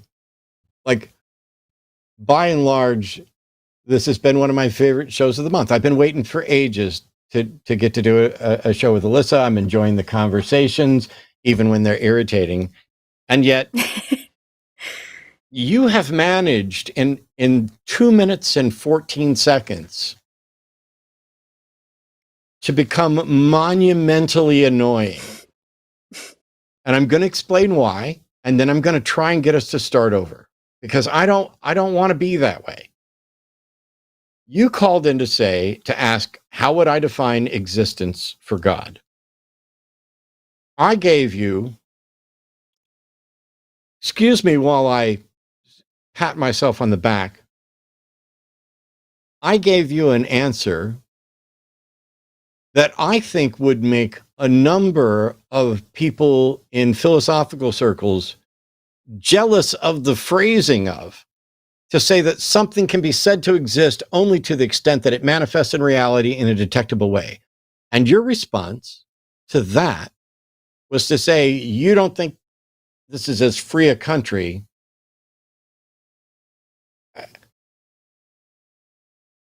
As politely as possible, Alex, did you call in to talk about God or whether or not we live in a free country? Because you asked a question, I answered it, and you came back with a complete fucking no sequitur that has absolutely nothing to do with God.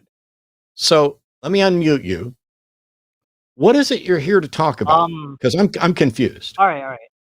I'm sorry. I was all right. I'll explain everything. I apologize for all this. I wasn't like paying attention and whatnot, but I'll be real with you. I kind of want to talk about like a bunch of things. Honestly, I thought your explanation of existence was actually pretty good. I thought it was pretty sufficient and well-rounded. Uh, I like I have like multiple, ADHD and shit. It's like making me think of other stuff. I'm really not that like religious. I do believe in like a higher power, but I'm not gonna shame on someone if they're this, right? But yeah. So I guess I apologize for not paying attention. It was not of me, but yeah. I don't know. I just have a lot Okay. of things to say these days. Yeah, this is not a show for people to call in with a lot of things to say. I mean, no offense, you and I aren't friends. Right. You're not a co-host. I know. This is us supposedly supposed to be engaging on various subjects. And if you've gotten the answer to the question that you wanted, then I'll just move on to another caller. Yeah, you can move on. Cool. You can hang up. Thank you. No, Thank you very much, Alex. I appreciate you understanding my position, and I appreciate and accept your apology. If you come up with something else you want to talk about, feel free to call back in. Let the screener know what you want to talk about. If it fits in with the show, we'll do it. But this is not a, hey, I need a friend and I need to do a book report thing. It's something else. I got you. Yeah, I'll think of something. Thank you. I don't think that's what I was saying. But, if you do go off and think of something and call back, I said that was fine, so it'll just have to be fine. All right. Dun, dun, dun. Brian is calling from Hawaii. Pronouns are he, and Brian wants to talk about conscious realism. Okay. How you doing, Brian?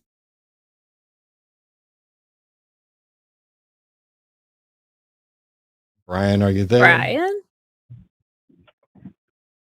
Can you hear me? We hear you. Yes. Alyssa? Hello, Brian. Hi. I'm calling from Hawaii. Yes, we said that. Sorry, I was having an issue hearing you, but you're crystal clear now, so this is perfect. I'm calling about conscious realism.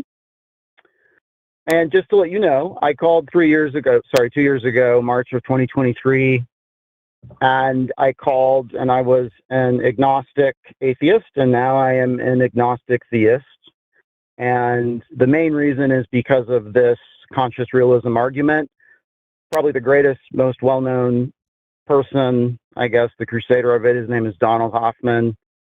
He's a cognitive scientist, and he and his team have discovered tetrahedrons outside of space and time that are structure to this reality. No, they haven't. Well, this is the argument, right, Matt? I'm not. No. You made a claim about what they've discovered, and I'm saying that is not what they've discovered. That your statement that they discovered things outside of space and time is a fucking lie. It is not true. How do you investigate outside of space and time? How is this notion remotely, possibly testable? You're right. I have misspoken. It's not that they have discovered. They believe they have discovered. Cool. And when they've discovered it, and when they've discovered it, and when they've discovered it, that's when it'd be okay to start talking about what it means. But until they have a testable model, how is anything about this remotely useful to anybody? I get it. It is between fantasy land and reality, right? So they have an argument based upon. No, this is so wild. We currently have. This is absolutely wild. I specifically said that I was looking for things that were testable, and yet you're calling in with something that you wanted to overstate the case for, that is in fact not testable. And now you're saying, if it's not testable, what conclusion could anybody possibly reach on the subject?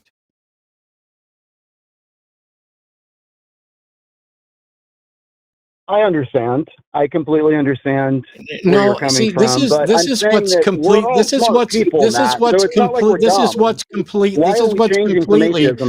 is what's completely fucking annoying about people like you is instead of answering the question and acknowledging that if it in fact it is untestable, that it is useless to discuss, you just say, I get it, and then keep on going with the thing that's useless. Do you have any proposed, testable, verifiable, useful comment to make on any subject?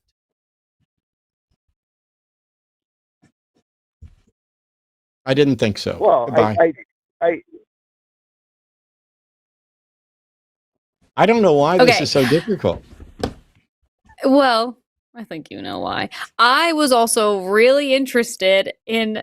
I wanted so badly for him to continue only because his previous call from March of last year, the description says caller feels like he is a god. Yes. It's gone now, but I would love to know how someone who immediately was dishonest and said that they have found something that they have not, and then right after that was like, sorry. Also thinks he's a god. If that's the case, then not only will I apologize to Alyssa, but I'll tell you this. If you want to call back and explain this consciousness and God thing to Alyssa's satisfaction, I will happily take your call. I will not say anything until I absolutely need to move on for some reason, and I'll just play a game of chess. But it's one of those things where if you called in and you said, hey, this isn't testable, but I'd like some thoughts on it, that would have gone much better than you misspeaking about how they've discovered something outside of space and time. If you can call back in and remove the hyperbole and actually give something where maybe Alyssa can engage in it, I'm open to that. God, I just want someone to call in and tell me that they're God. That would be fun. Yes. Adrian's calling from California, pronouns are him, wants to address when there will be evidence for God. So Adrian, welcome to the show. You're on with Alyssa and Matt. What's good? Good evening. Hi, Adrian. Hey, what's up? I just want to go and say, first and foremost, after listening to the last caller, to answer the question, I don't have testable evidence to show that there is evidence for God, like testable. I think for what Matt is looking for, what I was going to come with saying that Jesus was an example of evidence, but Jesus is not testable. Okay. I appreciate that, Adrian. I appreciate the fact that you don't think you have testable evidence, but what was Jesus evidence for, and how, and in what way? Okay. Jesus, for what I believe in, Jesus being God being in the flesh, and with God being in the flesh, he was basically the physical example of his he was showing his deity through Christ. His deity. We also have deity, you know what I mean? Yeah, I guess we have no evidence. We have no evidence that any of the things that Jesus did that were supposed to be demonstrating him being supernatural or divine, we have no evidence to know that that is true.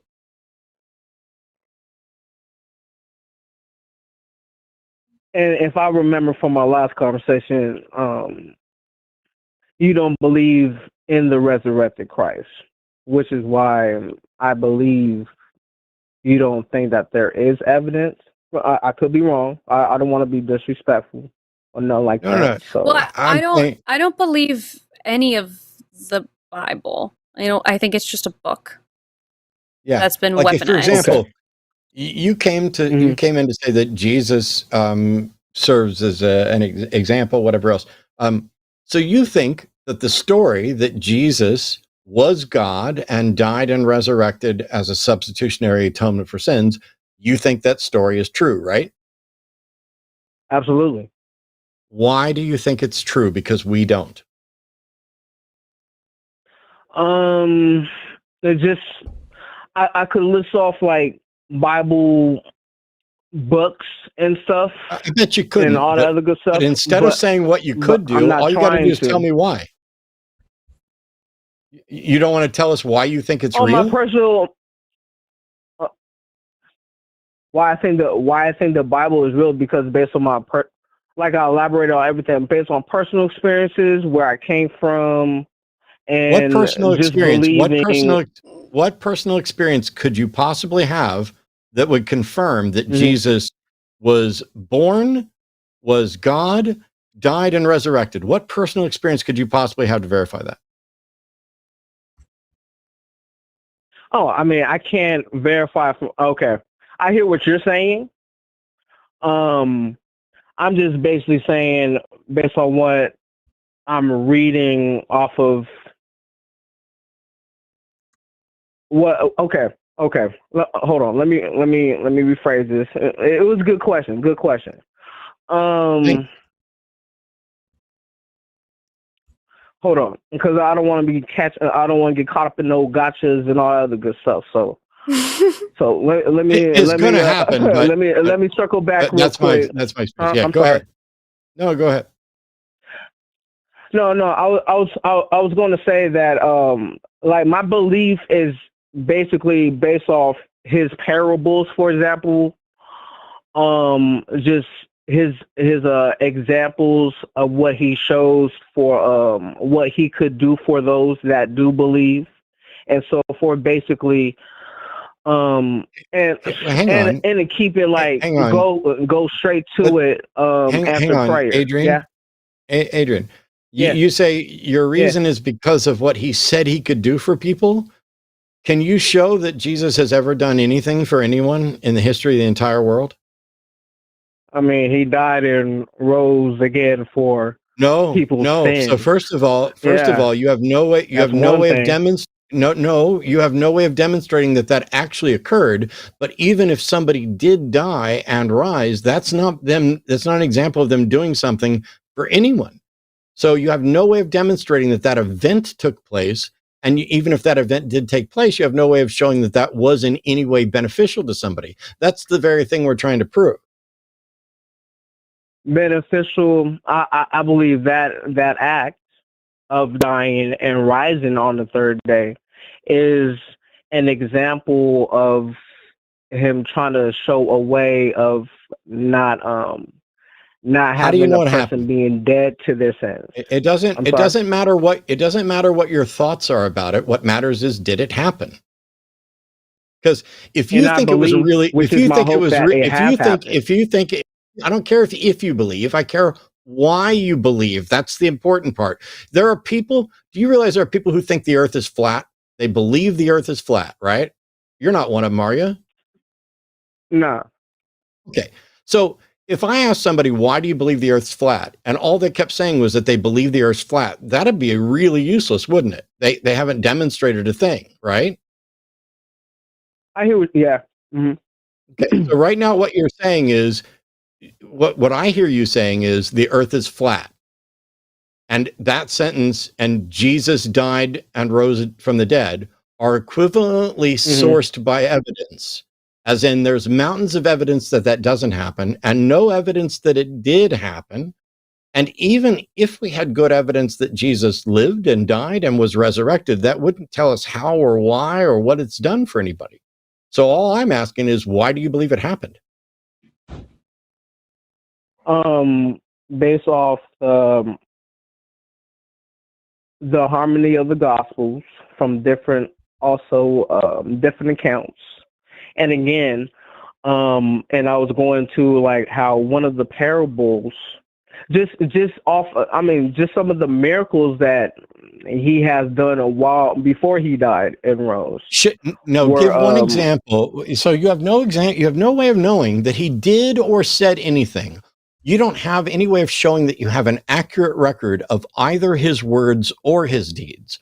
All you have is your belief. Other than the Bible. No, not other than the Bible. The Bible is the claim. You have no way of demonstrating that the Bible's claims are accurate, do you? I don't, which is what. Then why? I put my hope in. Adrian, that's what I put my faith in. Adrian, then why why are you willing to believe something for which you have no justification? That's the point. My justification in my faith is based off of answered prayer that has happened in my life. Well, Events Adrian, that have happened in my life. If Then what is your response to people who have prayers that are not answered, especially for people who are brand new onto this earth, a newborn born with cancer? What is your answer for them? That newborn dies. What for them and for their No, parents? I hear you on that. I hear you on your question. I have no answer for that. I'm not God. I don't know why He allows such suffering. I don't know why kids but get hurt. I don't know why kids die. I don't know why women, why should are anyone subjected to the why stuff. should anyone believe? Why should anyone believe then? If you're telling me that, well, sometimes for me it has worked and it doesn't work for other really serious, horrible things that are constantly happening every single day across the world, but for me sometimes it does work. So I think that you should stake your life on it. Like, that doesn't totally sound good to me. I'm willing to see. That's the thing though. Like with the amount of fear. Excuse me. I got a bit of cotton mouth. I try not to smoke so much earlier, but bear with me here.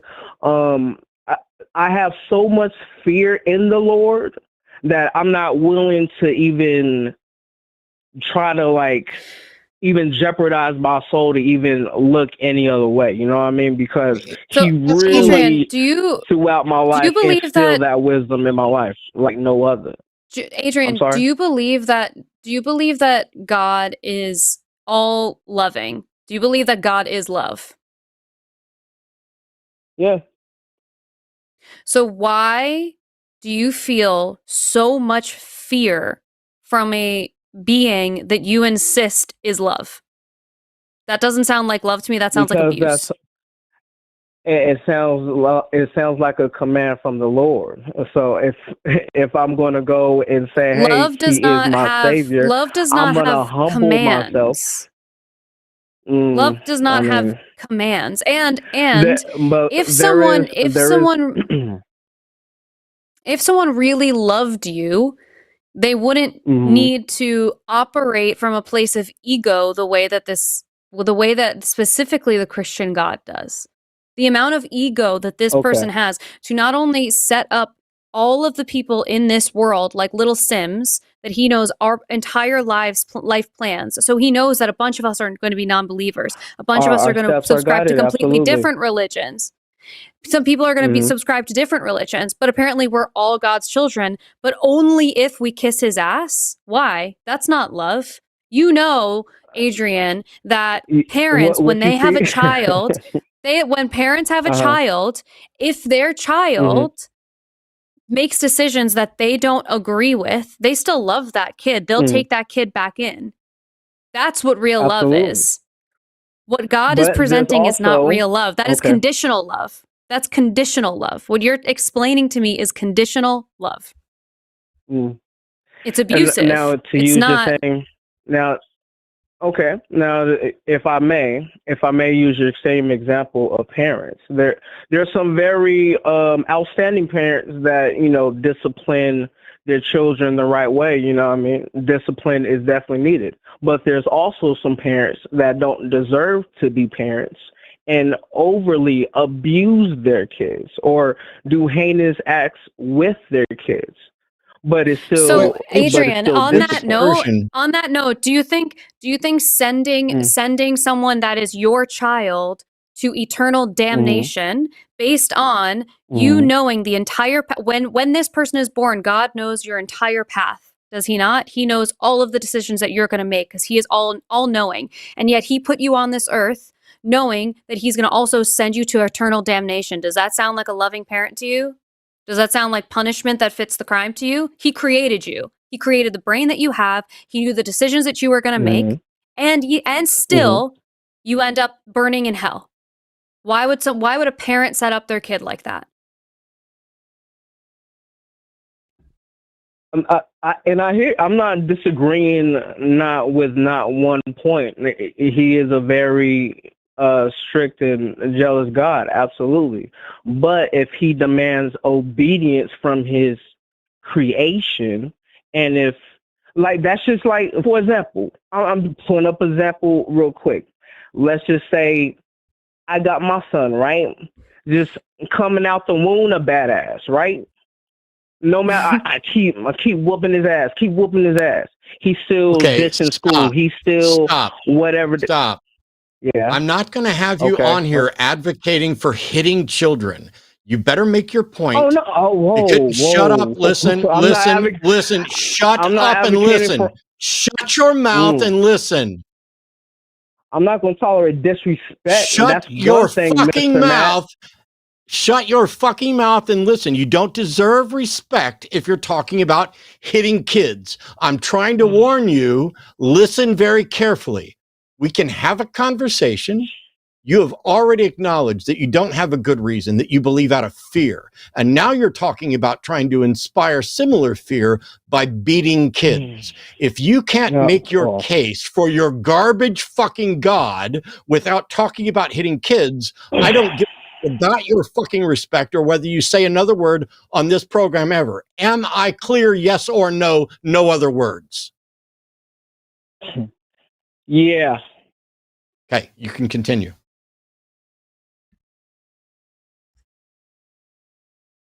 My point that I was getting to was that at the end of disciplining, the person that disciplines have to see whether this person is still going to continue to obey the statutes or the ordinances or not. Does God know everything? Of a disobedient person is a timeout. Does God know everything? Does God know everything? I believe so. Then God doesn't need to find out. He already knows the fucking answer, doesn't he? I guess he fucking does. Yeah, I guess you better come up with a better fucking argument. Adrian, I really do like when you call, and I appreciate you, because I remember you called. But let me just clear this up, because I don't want. No, I'm going to mute you because Alyssa's talking, and now you're being a prick and interrupting her. If you want respect, you better start dishing it out too. Let Alyssa finish. I was just going to say that I appreciated when you called on chewed gum, and I appreciate you calling now. I think, there are when we have feedback for you, we will give it to you when it's positive and when it's negative. And I do really appreciate that you're willing to have challenging conversations and not be very defensive through them. So anyway, that's all I was going to say. There.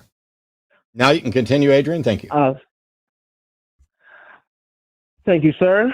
Thank you, Alyssa, for that. I absolutely appreciate that. All I want is, at the end of the day, and again, let me advocate, Adrian, don't condone any type of abuse of any kind. All right. So you've never hit your kid. You've never laid a hand on your kid in adjustment or anger or dis. I don't have kids. Thankfully, yes. Let me backtrack for just a second, Adrian. Let me backtrack for just a second. Yes, sir. If you don't have kids, then the example that you were giving about disciplining is, and I'm not a professional, and so I probably shouldn't say this, but to me, it is an example of how you are the victim of that kind of abuse, either from parents, maybe not, or from the religion.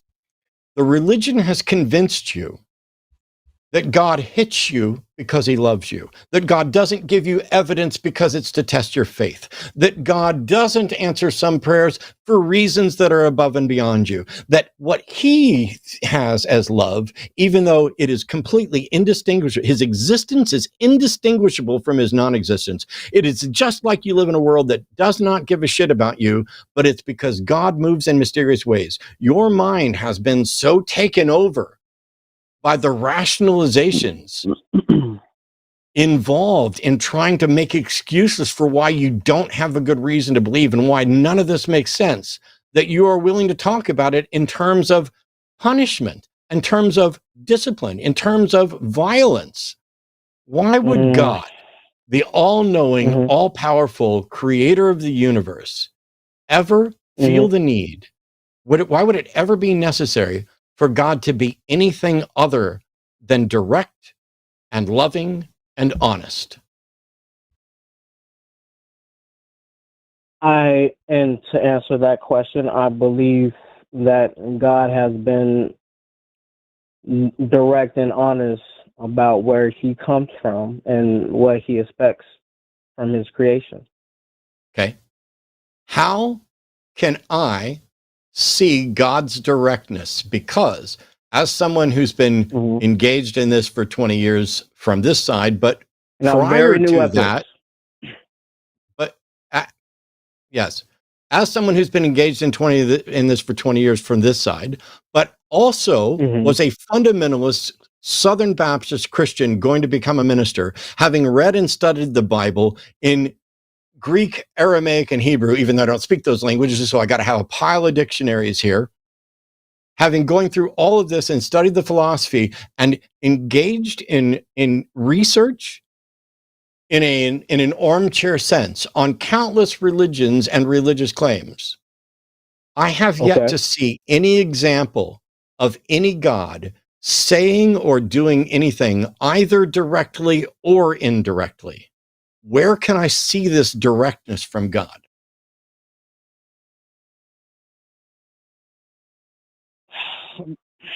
The only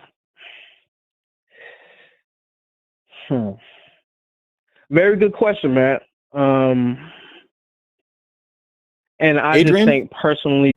Yeah, it gave me like a pop up that said like attempt to reconnect or something. Oh, I think I might have got us back. Yes. Okay. We're back? You're live currently. Hold on, I gotta get Matt to come back. Hey everyone, and I did it without killing the stream. Oh, Thank we may you. be back. Woo! I saw someone told me to Wow. fix this shit. I better get praises for doing it without Arden, breaking everything. That was crazy. Okay. Hey, Amazing. All right. Arden, can you hear us? Yes, and seems like everything should be the same as it was. Weirdly, so. we're back. I can see we're live, but I can no longer hear our producer. So, Oh, weird. Okay. Can you hear Arden? Wait. Yeah, I can hear Arden. I forgot when I added this microphone, for some reason it wasn't set to your bus, and I had that saved. Okay. So when I restarted vMix, it brought it back to... Sweet. Okay. So we are back. I don't know exactly when the buffering started. For those who are unaware, in case you guys didn't hear, the call with Adrian ended in a way that I'm incredibly pleased about. And Alyssa and I were talking about it while we were in the buffering state. So let me just summarize that real quick. We've got one more call to get to, and then it's going to be super chats, and then we'll wipe our brow and say, whoo, we survived the tech thing.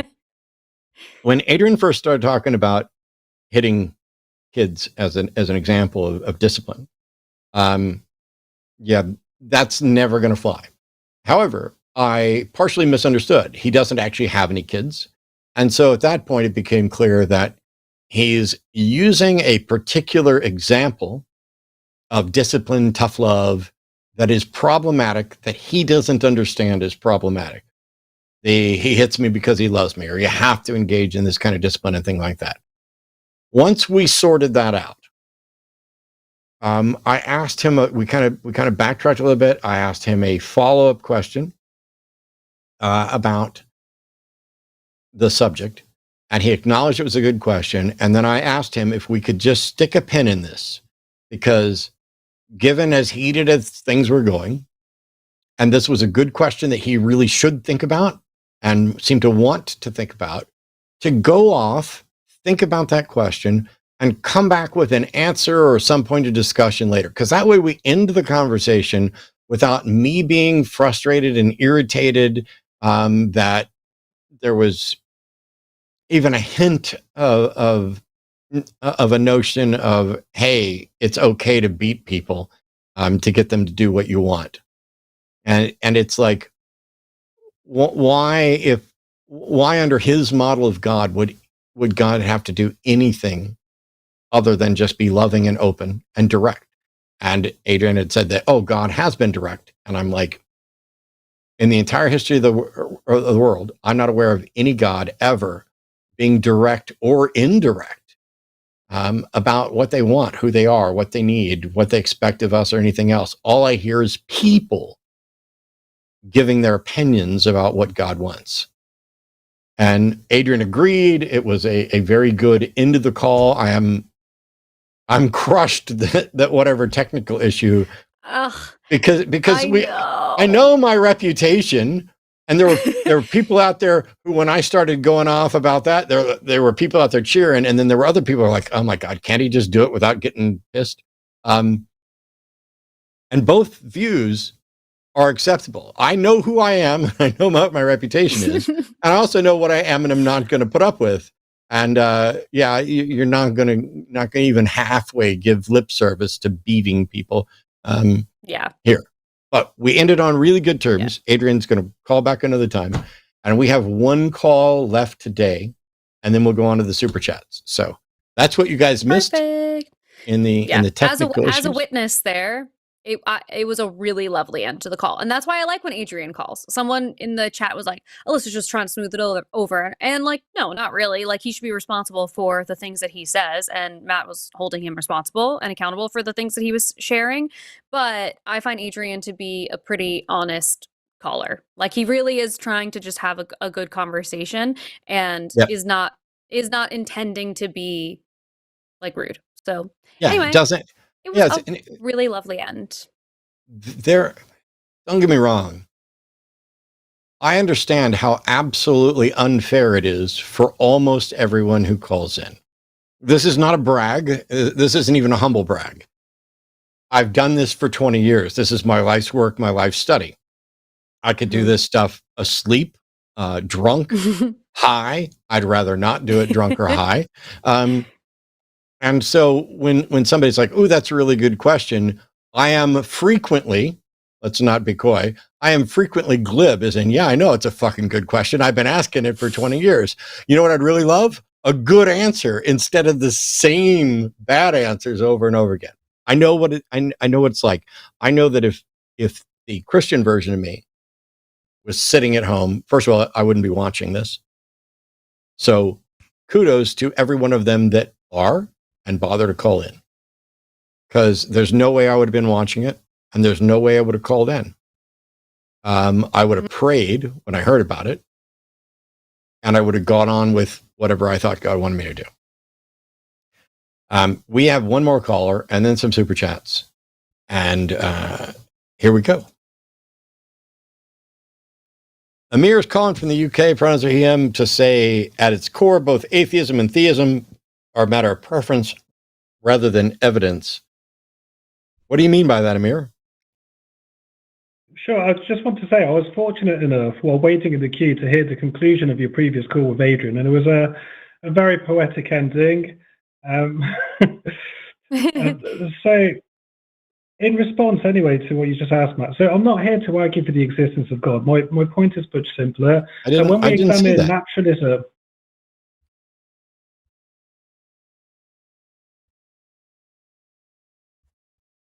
hello? Me? Oh, Amir?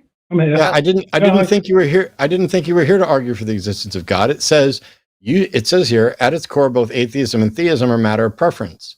My atheism, which is non-theism, the only preference involved is a preference for evidence to warrant belief. Correct. When I was typing out my topical question, I wasn't able to explain the depth of what it is that I wanted to communicate. So I just want to kind of very quickly just summarize what it is that I'm trying to put forward. Okay. When we examine naturalism and theism at the deepest level, both rest on brute facts. With naturalism, that's a false dichotomy. Why are we starting with a false dichotomy? Naturalism or theism? What would be the alternatives? I'm sorry, but a proper dichotomy is theism, non-theism. That whether or not there's a deity, whether or not there's a God, is completely independent from whether or not naturalism is correct. But also, I'm not I am a methodological naturalist, not a philosophical naturalist. And my atheism is not in any way contingent on philosophical naturalism. So you're calling in to talk about a false dichotomy that is already inaccurate by virtue of being a false dichotomy, but also doesn't represent my view. Okay, I'm saying that whichever worldview you take, you still land in brute facts, and that's asymmetry that I'm trying to highlight. Amir, you don't get to say whatever worldview you take as a way of avoiding the fact that you just presented a false dichotomy in something that isn't my position.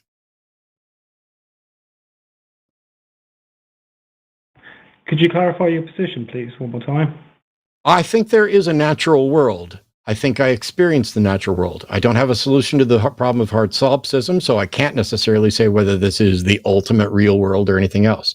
I have no idea whether or not there's something beyond the natural world.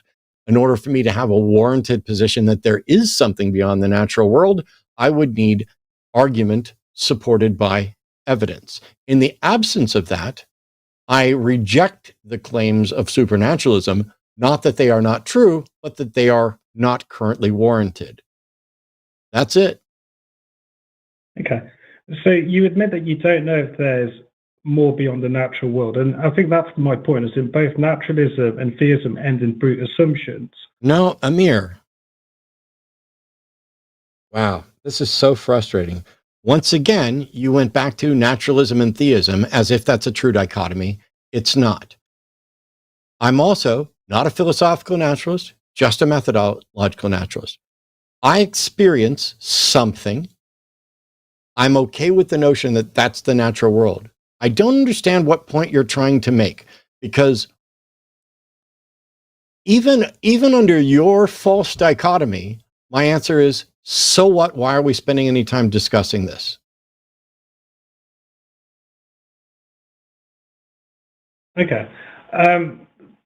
Perhaps this just needs hashing out a little bit more so I can fully understand where you're coming from, Matt. I'm saying whatever worldview you take, naturalism, theism, multiverse simulation, whatever it is, you eventually still hit brute facts. And that's the symmetry that I'm trying to point to. So fucking what? What is your point? Can we do this respectfully, Matt? No, we can't. No, we can't do it respectfully if you think me asking so fucking what is disrespectful. In what way did I disrespect you? When you repeated the false dichotomy multiple times, when I explained to you what my position was, and you ignored what I said about my position and went on to say exactly what you wanted to say, and then when I asked what was the fucking point of it, you want to accuse me of being disrespectful. Go fuck yourself. How's that? Are you finished? You are. Have a conversation. Probably not, Amir, because you think I was being disrespectful by asking you what your point was. I'm sorry, but I'm doing a program here. You came in with a false dichotomy. I called that out. You said you didn't know what my position was. I presented it. You then ignored everything I said to go on to say whatever it is that you wanted, and I don't understand what the point is. How is that disrespectful of me to ask you to get to the fucking point? I think you can ask someone in a respectful manner without having to unnecessarily curse, Matt. I'm sorry, Amir, I will fucking curse as much as I fucking want, because words aren't magic, and it's not disrespectful for me to say fuck. Just because you don't like it, that's your baggage. It's not my job in my life to deal with or coddle you and give you a warm hug while I ask you to please get to the fucking point. So for the last time, Amir, get to the fucking point right now, or say goodbye. Okay, I will. I'll just say that in the goodbye.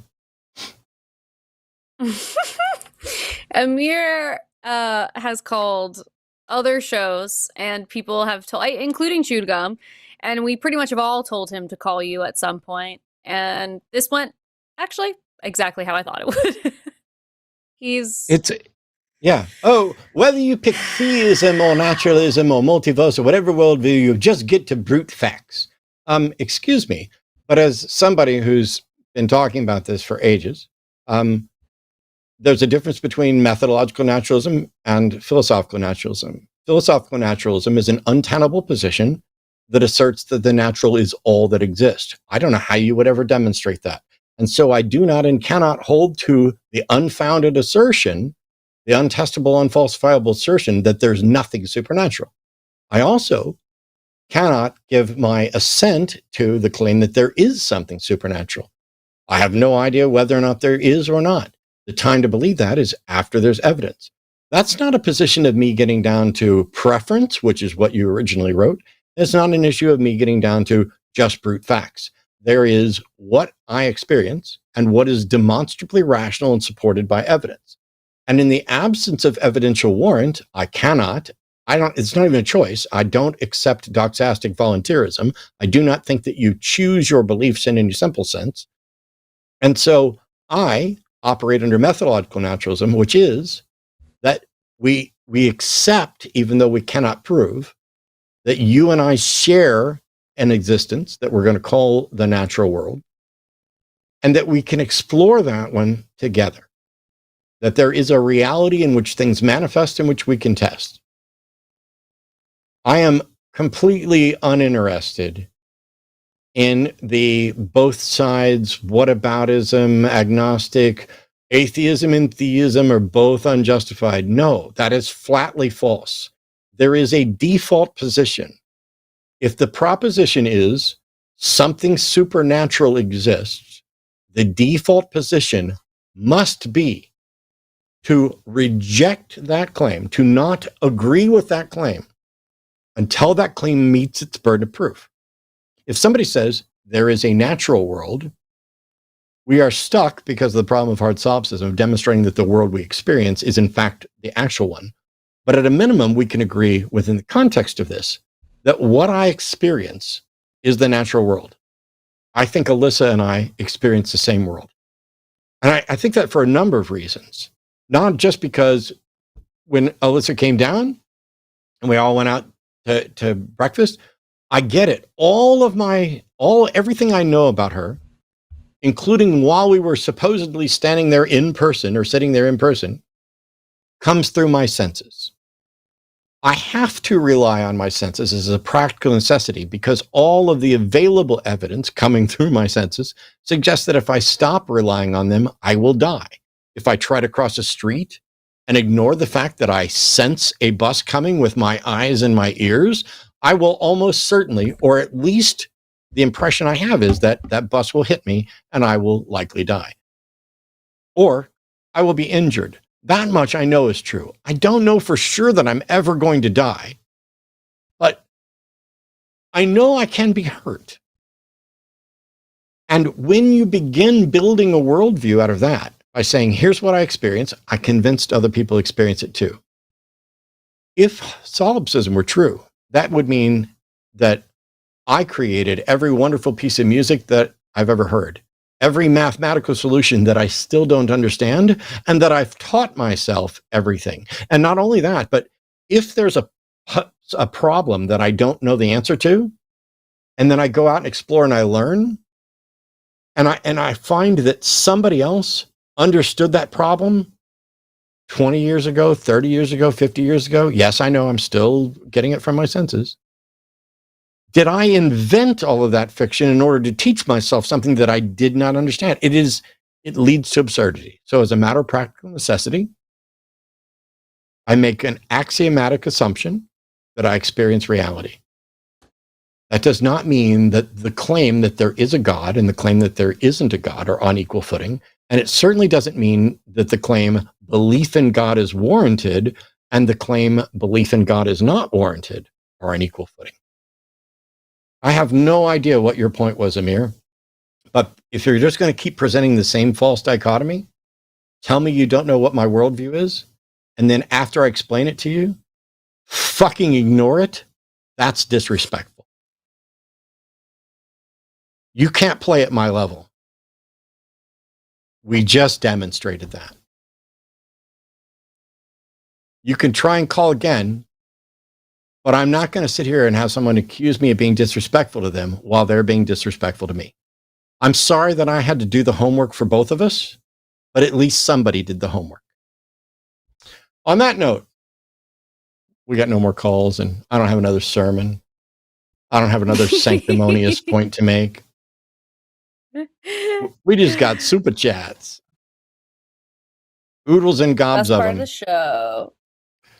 You want to start or you want to go second?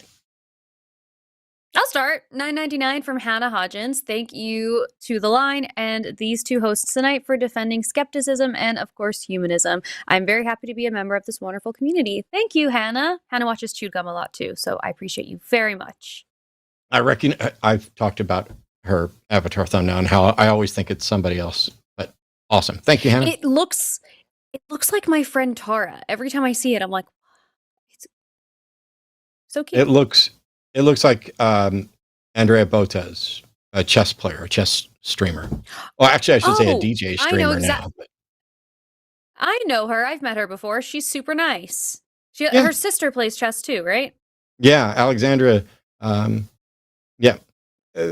They're awesome. Yeah, they're cool. They should probably have a bigger audience than they do, considering how instrumental they were in kind of drawing some of the initial attention into chess when the chess stream started booming. But you know, it's fun stuff. I watch lots of chess stuff. I suck, but I watch lots of chess stuff. $13.99 from Sarah Standring. Sorry. Your clarity is refreshing. It's terrifying as a mom of a 10 and 18-year-old who are free to be 100. Yeah, wait. Your clarity is refreshing. It is terrifying as a mom of 10 and 18-year-old free to be 100. Oh, 100% who they are. Ah, okay. Thank you. I was really struggling with that. Thanks so much, Sarah. We appreciate it. Yes, I would love. It's one of those things. I wonder, and we didn't get into this. We're not going to get into any like kink stuff or shaming or roles or anything else. But I wonder, in the broad spectrum of humans, just within the realm of sexual interactions, we will often use language like top or bottom, submissive, dominant. I wonder how many, I'm sure there are people who genuinely enjoy being on a leash and acting like a puppy and having that as their escape thing. Cool. Absolutely zero judgment.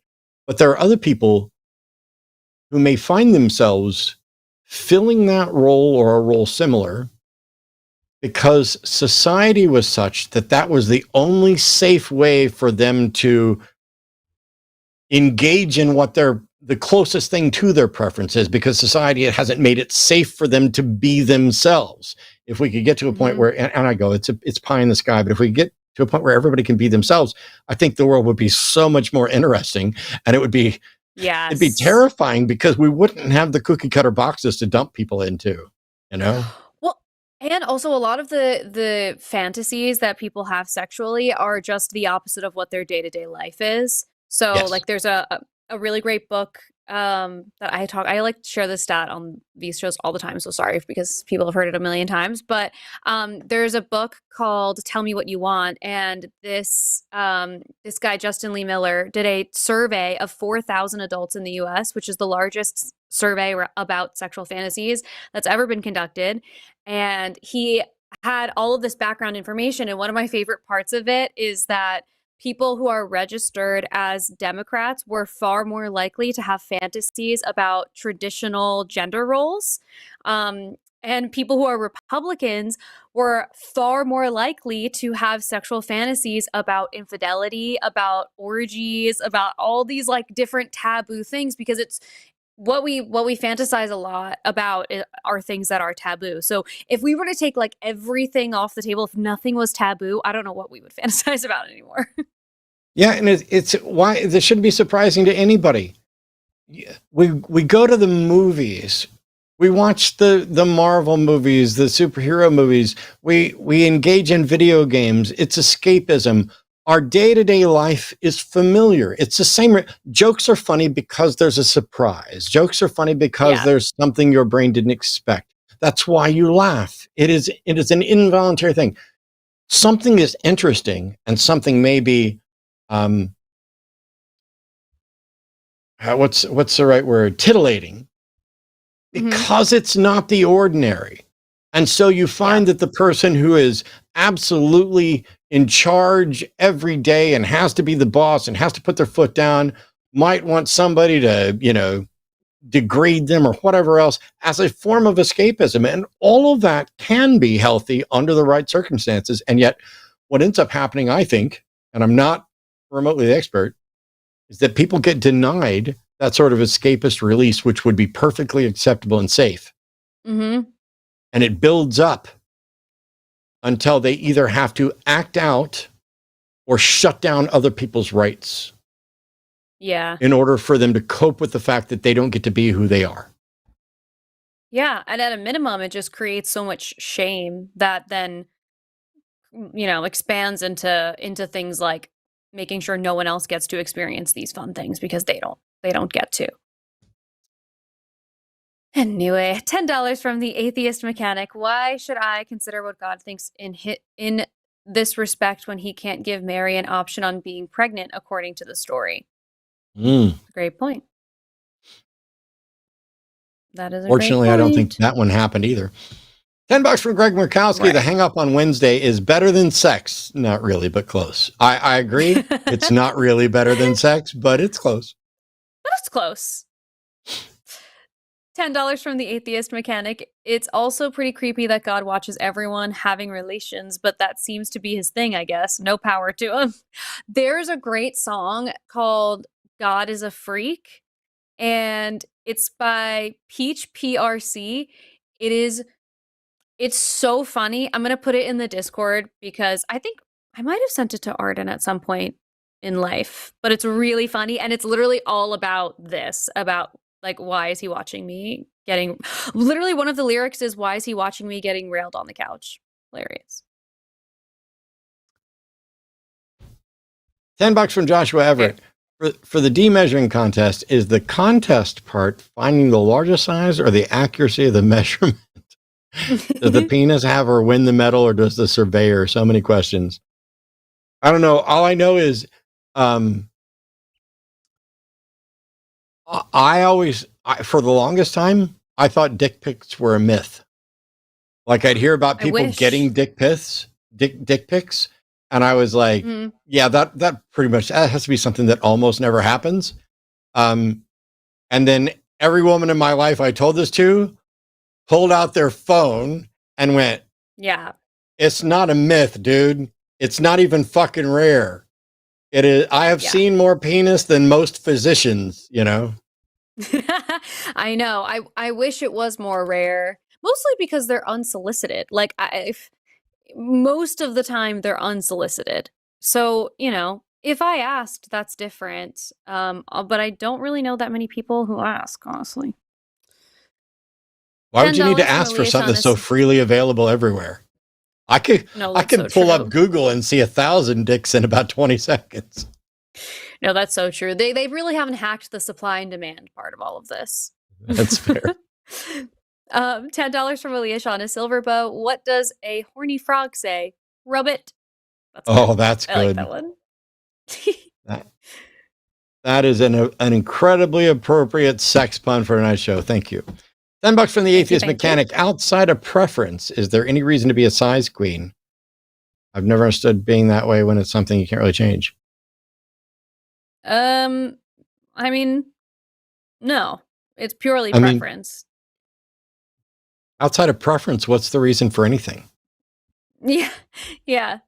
It's literally just preference. And also the vaginal canal is usually like 3 to 4 inches. So, and it also, it will expand a little bit when you're aroused, but it's never going to be 10 inches. So, that's something to keep in mind. It's a muscular canal, so it'll stretch in width, but it doesn't really, there's not very much runway there. But preference. $10 from USC Trojan 51. Alyssa, what's your approach to making conversations about sex feel less stigmatized for people who are reserved? Also, how is it meeting the Spice Girls? # short and spicy. Oh my God. Okay, this is someone who watched The Circle, which is the Netflix show. Oh, you watched it, Matt. Yep. You know, that is so funny. Okay, yeah, brutally stabbed in the back. I know. I still think I could have had a really good run on that show if I'd not been stabbed in the back, but it's okay. Having conversations about sex is a lot easier when you are not bringing uncomfortable like vibes to the table. If you bring it to the table in as neutral of a way as you can, it's a lot harder for the person on the other end to feel really nervous about it. And also I think it's helpful if you are going to have a conversation about sex and you start with some level of intention setting. Like you can say, I love the relationship we have. We have so much fun, and I had some really great ideas, or I had some really fun things that I think that we should try. And that sets like a different tone than saying, let's do something differently in bed. That can like create some, I don't know. That's not really that bad, but to avoid creating insecurity, posing it as like something fun you can try or something that you've been thinking about that you want to explore is helpful. And just like don't be weird about it. If you will go to that conversation, you're like, you're being weird and you're being really awkward and you're like, I don't know, I was just thinking, I don't want to be weird, but like maybe if when we, yeah, like of course that person's going to feel weird and nervous, but just be normal and cool and chill. And also the Spice Girls were really nice, except Scary Spice, when she came into my room, the first thing she said to me was, I really didn't like you. And then the producers made her leave and come back and do it again. So when you watch it on the show, that's the second time they came into my room. And then later, and of course they didn't keep that part in where she told me she didn't like me. But then later my producer asked me how the experience was, and I said, Baby Spice is exactly how you think that she would be. And Scary Spice is a little scary because she told me to my face she didn't like me. And that part made it into the show. And people were very upset that I said Scary Spice was scary. And I was like, well, she calls herself scary. And also she was mean to me. So. And you know, I think it happens so infrequently that sometimes when somebody says, I didn't like you, I find it refreshing. Because I know there are more people who don't like me than will ever tell me they don't like me. It's a relief. It's a relief. At least you told me to my face. And honestly, like for a Spice Girl, even if she told me to fuck off, like I still had a Spice Girl perceive me, which is more than most people could say. So I'll take it. Well, given the chance between going out, having brunch with you again, or meeting any of the Spice Girls, we're going to brunch. I'm unimpressed by celebrity 90 some odd percent of the time. But $10 from Hannah Hodgins. Not a fan of caller Andrew. He called yesterday saying homosexuality is bad for society and birth rates. To be fair, homosexual kind of is bad for birth rates. But so is celibacy. So is infertility. So is football. Football is really bad for birth rates. Yeah, you know, at least the concussions and you know, what a clown of a call. I even feel like it is kind of bad for birth rates, but there's so many people who put children up for adoption. So like, I don't know. They can adopt, which is great. Yeah. But also, they can have their own kids, because just because you're in a relationship, romantic or sexual, with somebody of the same gender, and perhaps the two of you can't procreate, there may be other ways for you to do it. I have lesbian friends who are raising their own kids. You know. Yeah. And I fuck Andrew if he's saying it's bad for society. Yes. No, that's the bullshit. But yes. Yeah. I'm trying to turn over part of a new leaf. A whole leaf is a bit too much, but yeah, a corner of the leaf. $9.99 from Melody Kate. Your patience with Andrew deserves a tip. Thank you so much. Preach. $10 from the Atheist Mechanic. I can admit I too had bad ideas at 19. I was also really heavy into religion at the time. Thankfully, getting better informed and educated defeated those ideas, but I'm constantly learning. Also, not only did so Atheist Mechanic has a bamboo ball python, and we've talked about it every time, but not only do we have 9 baby carpet pythons in the bathroom down the hall, and 3 of them have now had their first shed, but I have in this room, in There you that go. rack, 6 brand new baby ball pythons. And when we get closer to the end of the super chats, if Arden reminds me, I will grab one of the coolest looking ones and show it off. Cute. I wonder are- if yeah. Buttons. there was someone who was in our Patreon Zoom call earlier in the month who had a snake, and I think it was a ball python, but no, I don't remember, and I wonder if that's the same person. If it is, let me know in the chat, because that was cool, because we got to talk to you in real time. $30 from Kia Star 67. Please keep speaking out for people who can't always speak for themselves or are not listened to or heard. It means a lot to so many people. Thank you so much. Thank you so Yep. much for that lovely message and for supporting us. It's really nice. Yeah, I figure if I'm going to get the reputation of being a prick, I could at least be a prick for something good. Yeah, me too. I've been stereotyped. Well, I don't know about stereotypes. That's not the right word. I've been labeled as being very stubborn my entire life, and now I get to use it for good.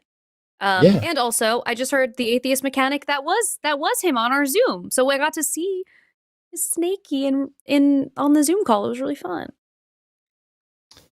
$10 from Ash Glitch. I traveled for work and I was catcalled on the way to work once. Guy said he could take me out and change my life, and I drove off. I will never go to that city for work again. One guy ruined it for me. An entire city got shut down, Ruined. which means everybody in that city who might have been able to have a nice, normal interaction with Ash, you don't get to, all because that one dude. Robbed. Also, he could change your... Actually, you know what? He did change your life. He was right. He did. Didn't even have Took to an go out entire with him. city off the map. $10 from Bobby Keniston. Hi, Bobby. I write plays for teens. I have a play called The Abstinence Pill, a satire of how we teach and talk to teens about sex. All my editors say they love it, but they'll never publish it. Too taboo. Oh, man. That is unfortunate. But I love that you wrote that, and maybe one day there will be a very cool... Jump in before Alyssa, because what she has to say is probably going to be more data driven and everything else. When I see statistics like this, I always have to remember that you also see a lot of people turn to Jesus when they're in prison, because society makes it more likely that you're going to get paroled if you do that performative thing. To suggest that the people who have more partners are more likely to get divorced doesn't seem particularly relevant to me, because we have a culture where there are a lot of people who only ever have one party and are banned and prohibited from getting divorced. And so that's going to skew the statistics. And we have in our head an idea of how many people should be getting divorced.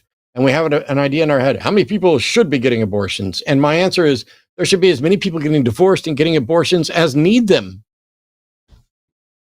Yeah, agreed. Kind of like almost no notes there. And I think that there's 2 ways to look at it. There are some people who will say, well, they've had more partners, so they know what they are capable of having.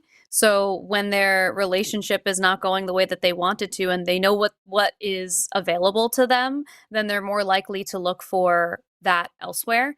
But I also...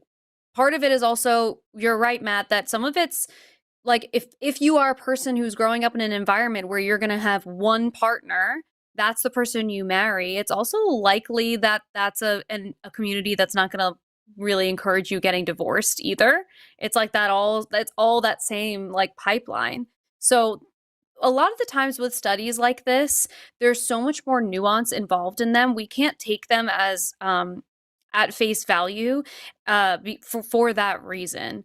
So I think there's just more to be had there. There is also Esther Perel is a sex therapist. She's really famous. She's written lots of books. She does talk about how, because of the way that we are so like globalized and socialized now, we do have really high expectations of our partners. So it used to be when we lived and operated in community environments, it was easier for us to have like one person who's our confidant and one person who helps us raise our children in a group setting and another person who we can ask for advice. And now we roll up all of these roles into one person, and it's a tall order for one person to fulfill. You want them to be your best friend, the best sex you've ever had, the best dad to your kids, like all of these things. And so, that's also something to consider, but that's not really related to the amount of partners that they have so much as it is the options we have available and the expectations we have for partners. So anyway. Yeah, there's an implication that, so like, if you've only done something once, if you've only gotten this once, you are terrified of losing it and what life's going to be like afterwards. I found love. What if I lose love? My entire life will be over. But if you find out that perhaps the goals that other people have and things that work well for other people don't necessarily fit you, and that you can have love and go on to love other people, and that the world doesn't end just because a relationship ends, then what that does is it empowers people to take better care of themselves and to set boundaries and to say, no, I'm not going to sit here and keep getting abused. I'm not going to sit here and keep getting ignored. I deserve better. And that's why I'm like, there should be exactly as many divorces as there should be. And nobody knows what that number is. Yeah. Agreed. $10 from Space Barbarian. I appreciate the work y'all do in the form of money. What are your thoughts on the male dip? What is it? Dipshit. Dip. Oh, dipshit. Dipshit epidemic. Okay. I think that is not a new epidemic. I think that men have been some form of dipshit respectfully, Matt, have been some form of dipshit in all of their fucking lifetimes. Yes.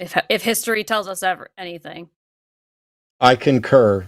If for no other reason than I probably would be accosted by my wife if I disagreed, because she knows exactly how much of a dipshit I can be on occasion. Listen, it gets to all of us. $10 Canadian from Reverend Nate. Matt, what collective super chat goal would we have to hit for you to do a one-off show where you only take calls from bong rip theology cats? Oof. Wow.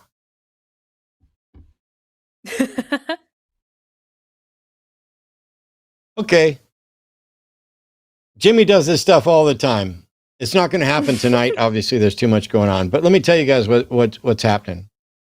I have a new computer coming. It is a high-end computer to replace this one I've got that's 5 or 6 years old now. It is one I did not purchase because I don't make enough money to buy a computer like this, but we needed it for the thing. And there was a generous donor out there that made sure it happened. Oh, that's really nice. Arden needs a new computer as well. If we could come up with about $5,000 to buy her a monster machine to work for the line in there, I would do a 3-hour show where I only interacted with bong rip theology folks. Mm-hmm. It would have to be a let's get Arden a new computer fundraiser thing. But yeah, that'd probably do it. That's a great plan. Thank you so much, Reverend Nate. $10 from Nur in Nola. Atheist, longtime listener. I listen to hear you guys mostly because you explain words to idiots. I've given up explaining the difference between opinion and fact. Oof, that's my least favorite part of doing these calls. Yeah. Yeah. All right. I can't believe that we have to do that as often as we do. Yeah. It surprised me how often I have to explain things like the burden of proof, but at least I get that one because it's something that's manipulated and confusing. The difference between opinion and fact, it's like, there's another one that I used an example of the other day, and it doesn't surprise me. I think fewer people than most would expect understand the difference between inference and implication. And when they say, you're implying that I do, no, I'm not necessarily implying that at all. You're inferring that that's my intended message. Yeah. And that may or may not be accurate. But, we're all so, everybody thinks they're right because it feels like you're right. And our public school system just is not actually, all of the school system is not that great if these are the conversations that we're having. But what can you do? I think this one was you. Is it you or me? I don't know. From MPG Gaming, Alyssa and Matt. I can't move due to muscular dystrophy. Is there a way for someone in my situation to get help with masturbating legally? America sucks in this regard. Well, yeah, have at it.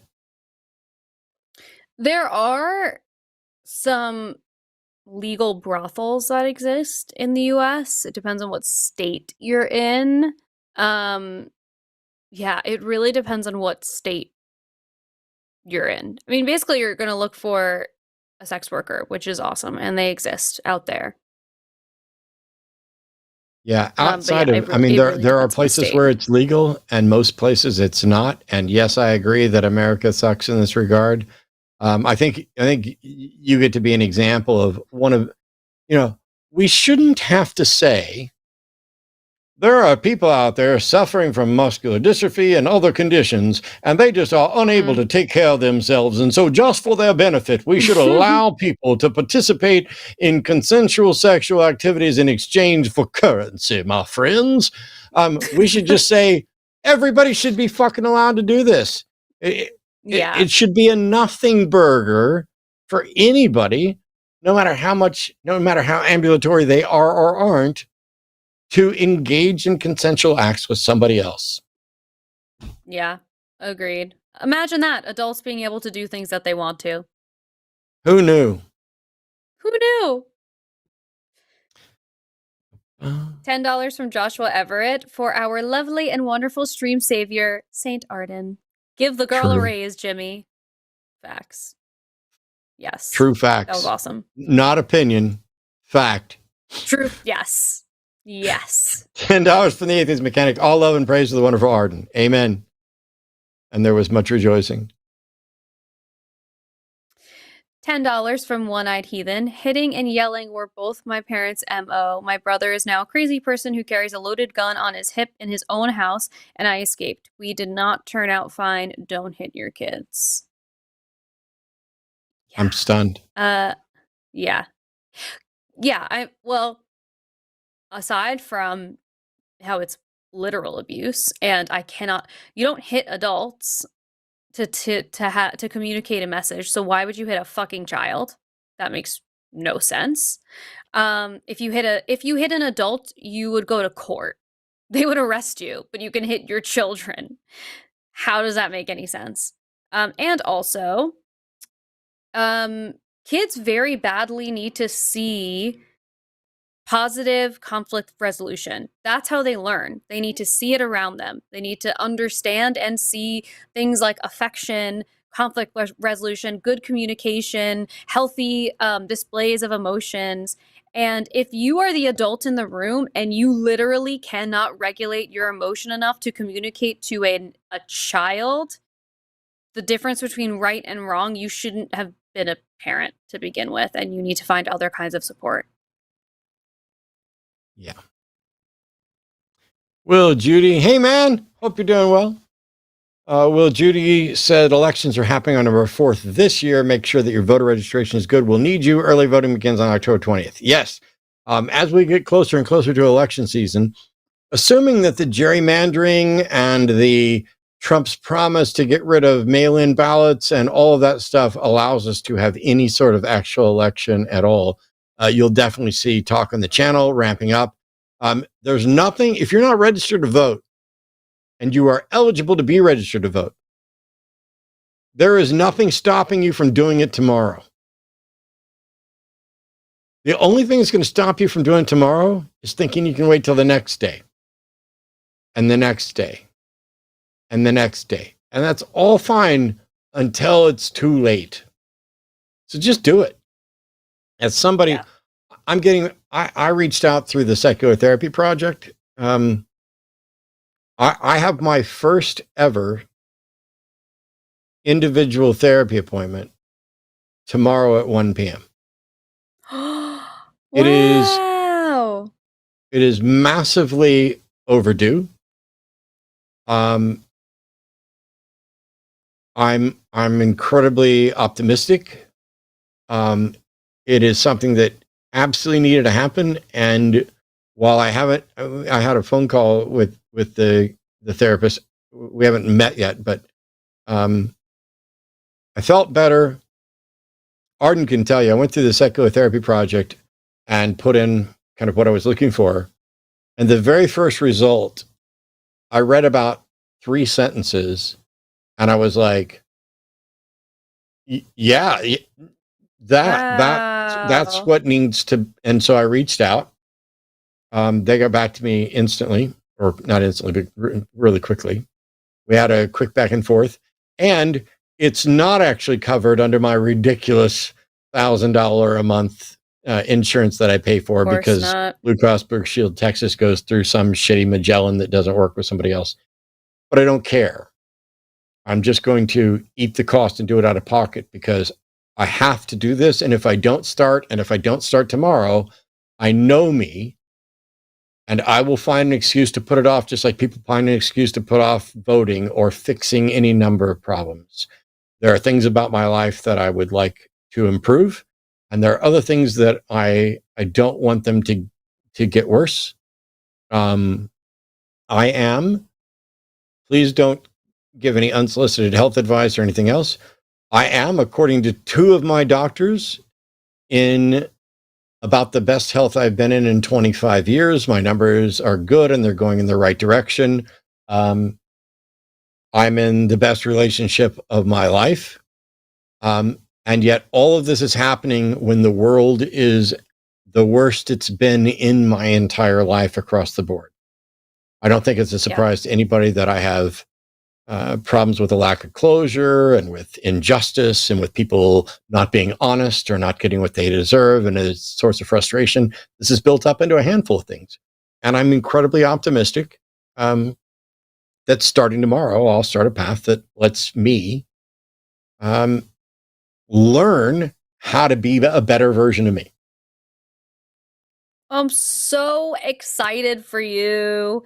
This is like, there truly is no downside. And also the nice thing about therapy is you get to be in the driver's seat as much as you want to be. There are things you don't have to talk about if you don't want to, and you get to talk about everything that you do want to.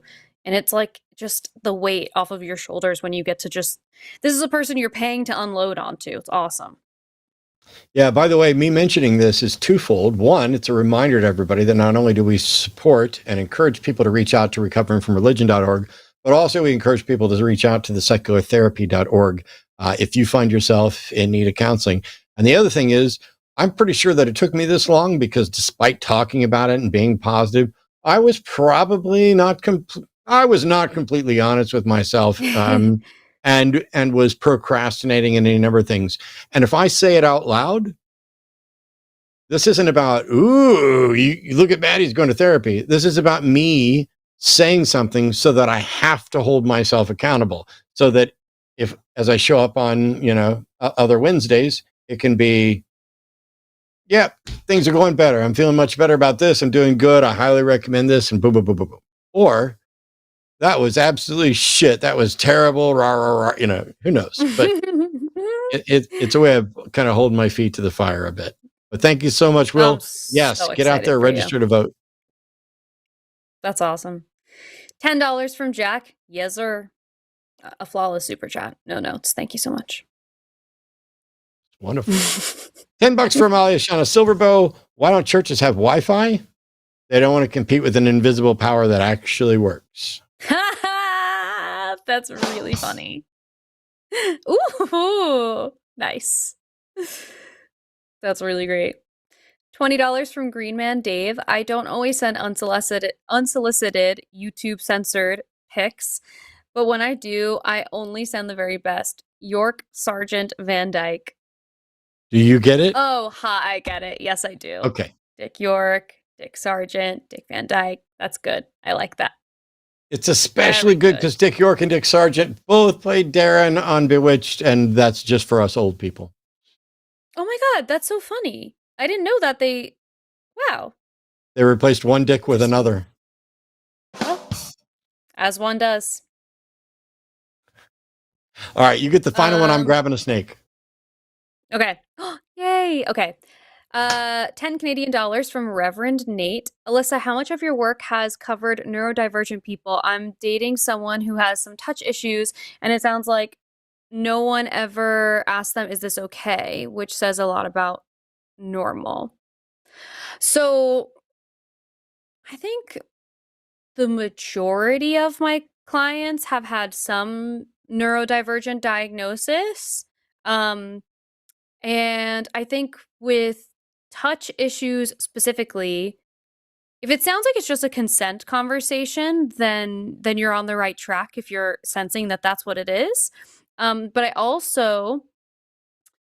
also wonder if they might benefit from something called somatic therapy, and look into like this is like too little information for me to know, but somatic therapy is a therapeutic method where it's a little more hands-on and there is some touch involved, but they're like obviously highly trained in being able to do that in a way that feels safe for their clients. But the purpose is you can rewire the neurological connection between what your tissues are feeling and how your brain is receiving them. So that might be something for your partner to look into, because that's a really cool method of therapy and it's not super well known. So look into somatic therapy, and I would encourage you to continue asking, is this okay, and having consent conversations. And thank you so much for the super chat. Where is the snake, Matt? I have the snake right here. Now, for those who care about the genes, the father was a leopard inchi, orange dream, yellow belly, piebald ball python. That's several incomplete dominant morphs and one recessive. And the mother was a Mojave calico het piebald. This is not the all gene snake, but it's potentially close.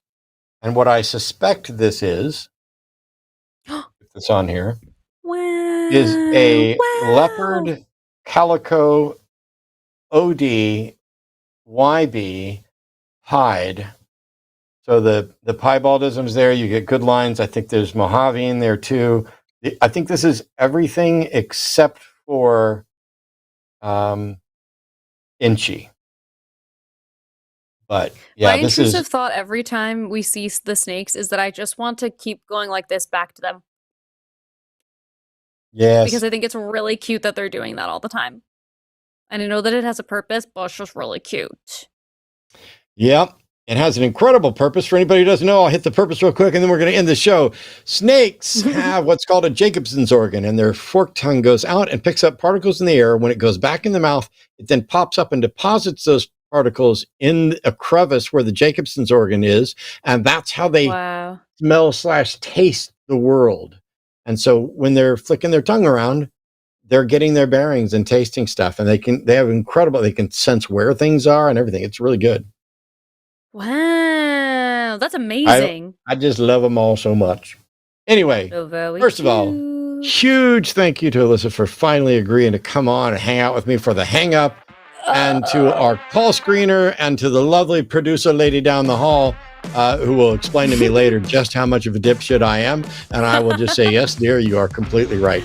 Don't forget to go to patreon.com/calltheline to find out more. We just had LineCon online a week or so ago, where I gave a talk, and so did Owen, so did Aaron and Dare. Don't forget to tune into the other shows this week, including tomorrow, 2 p.m. Central, Josie and Dr. Ben on the Transatlantic Call-In Show.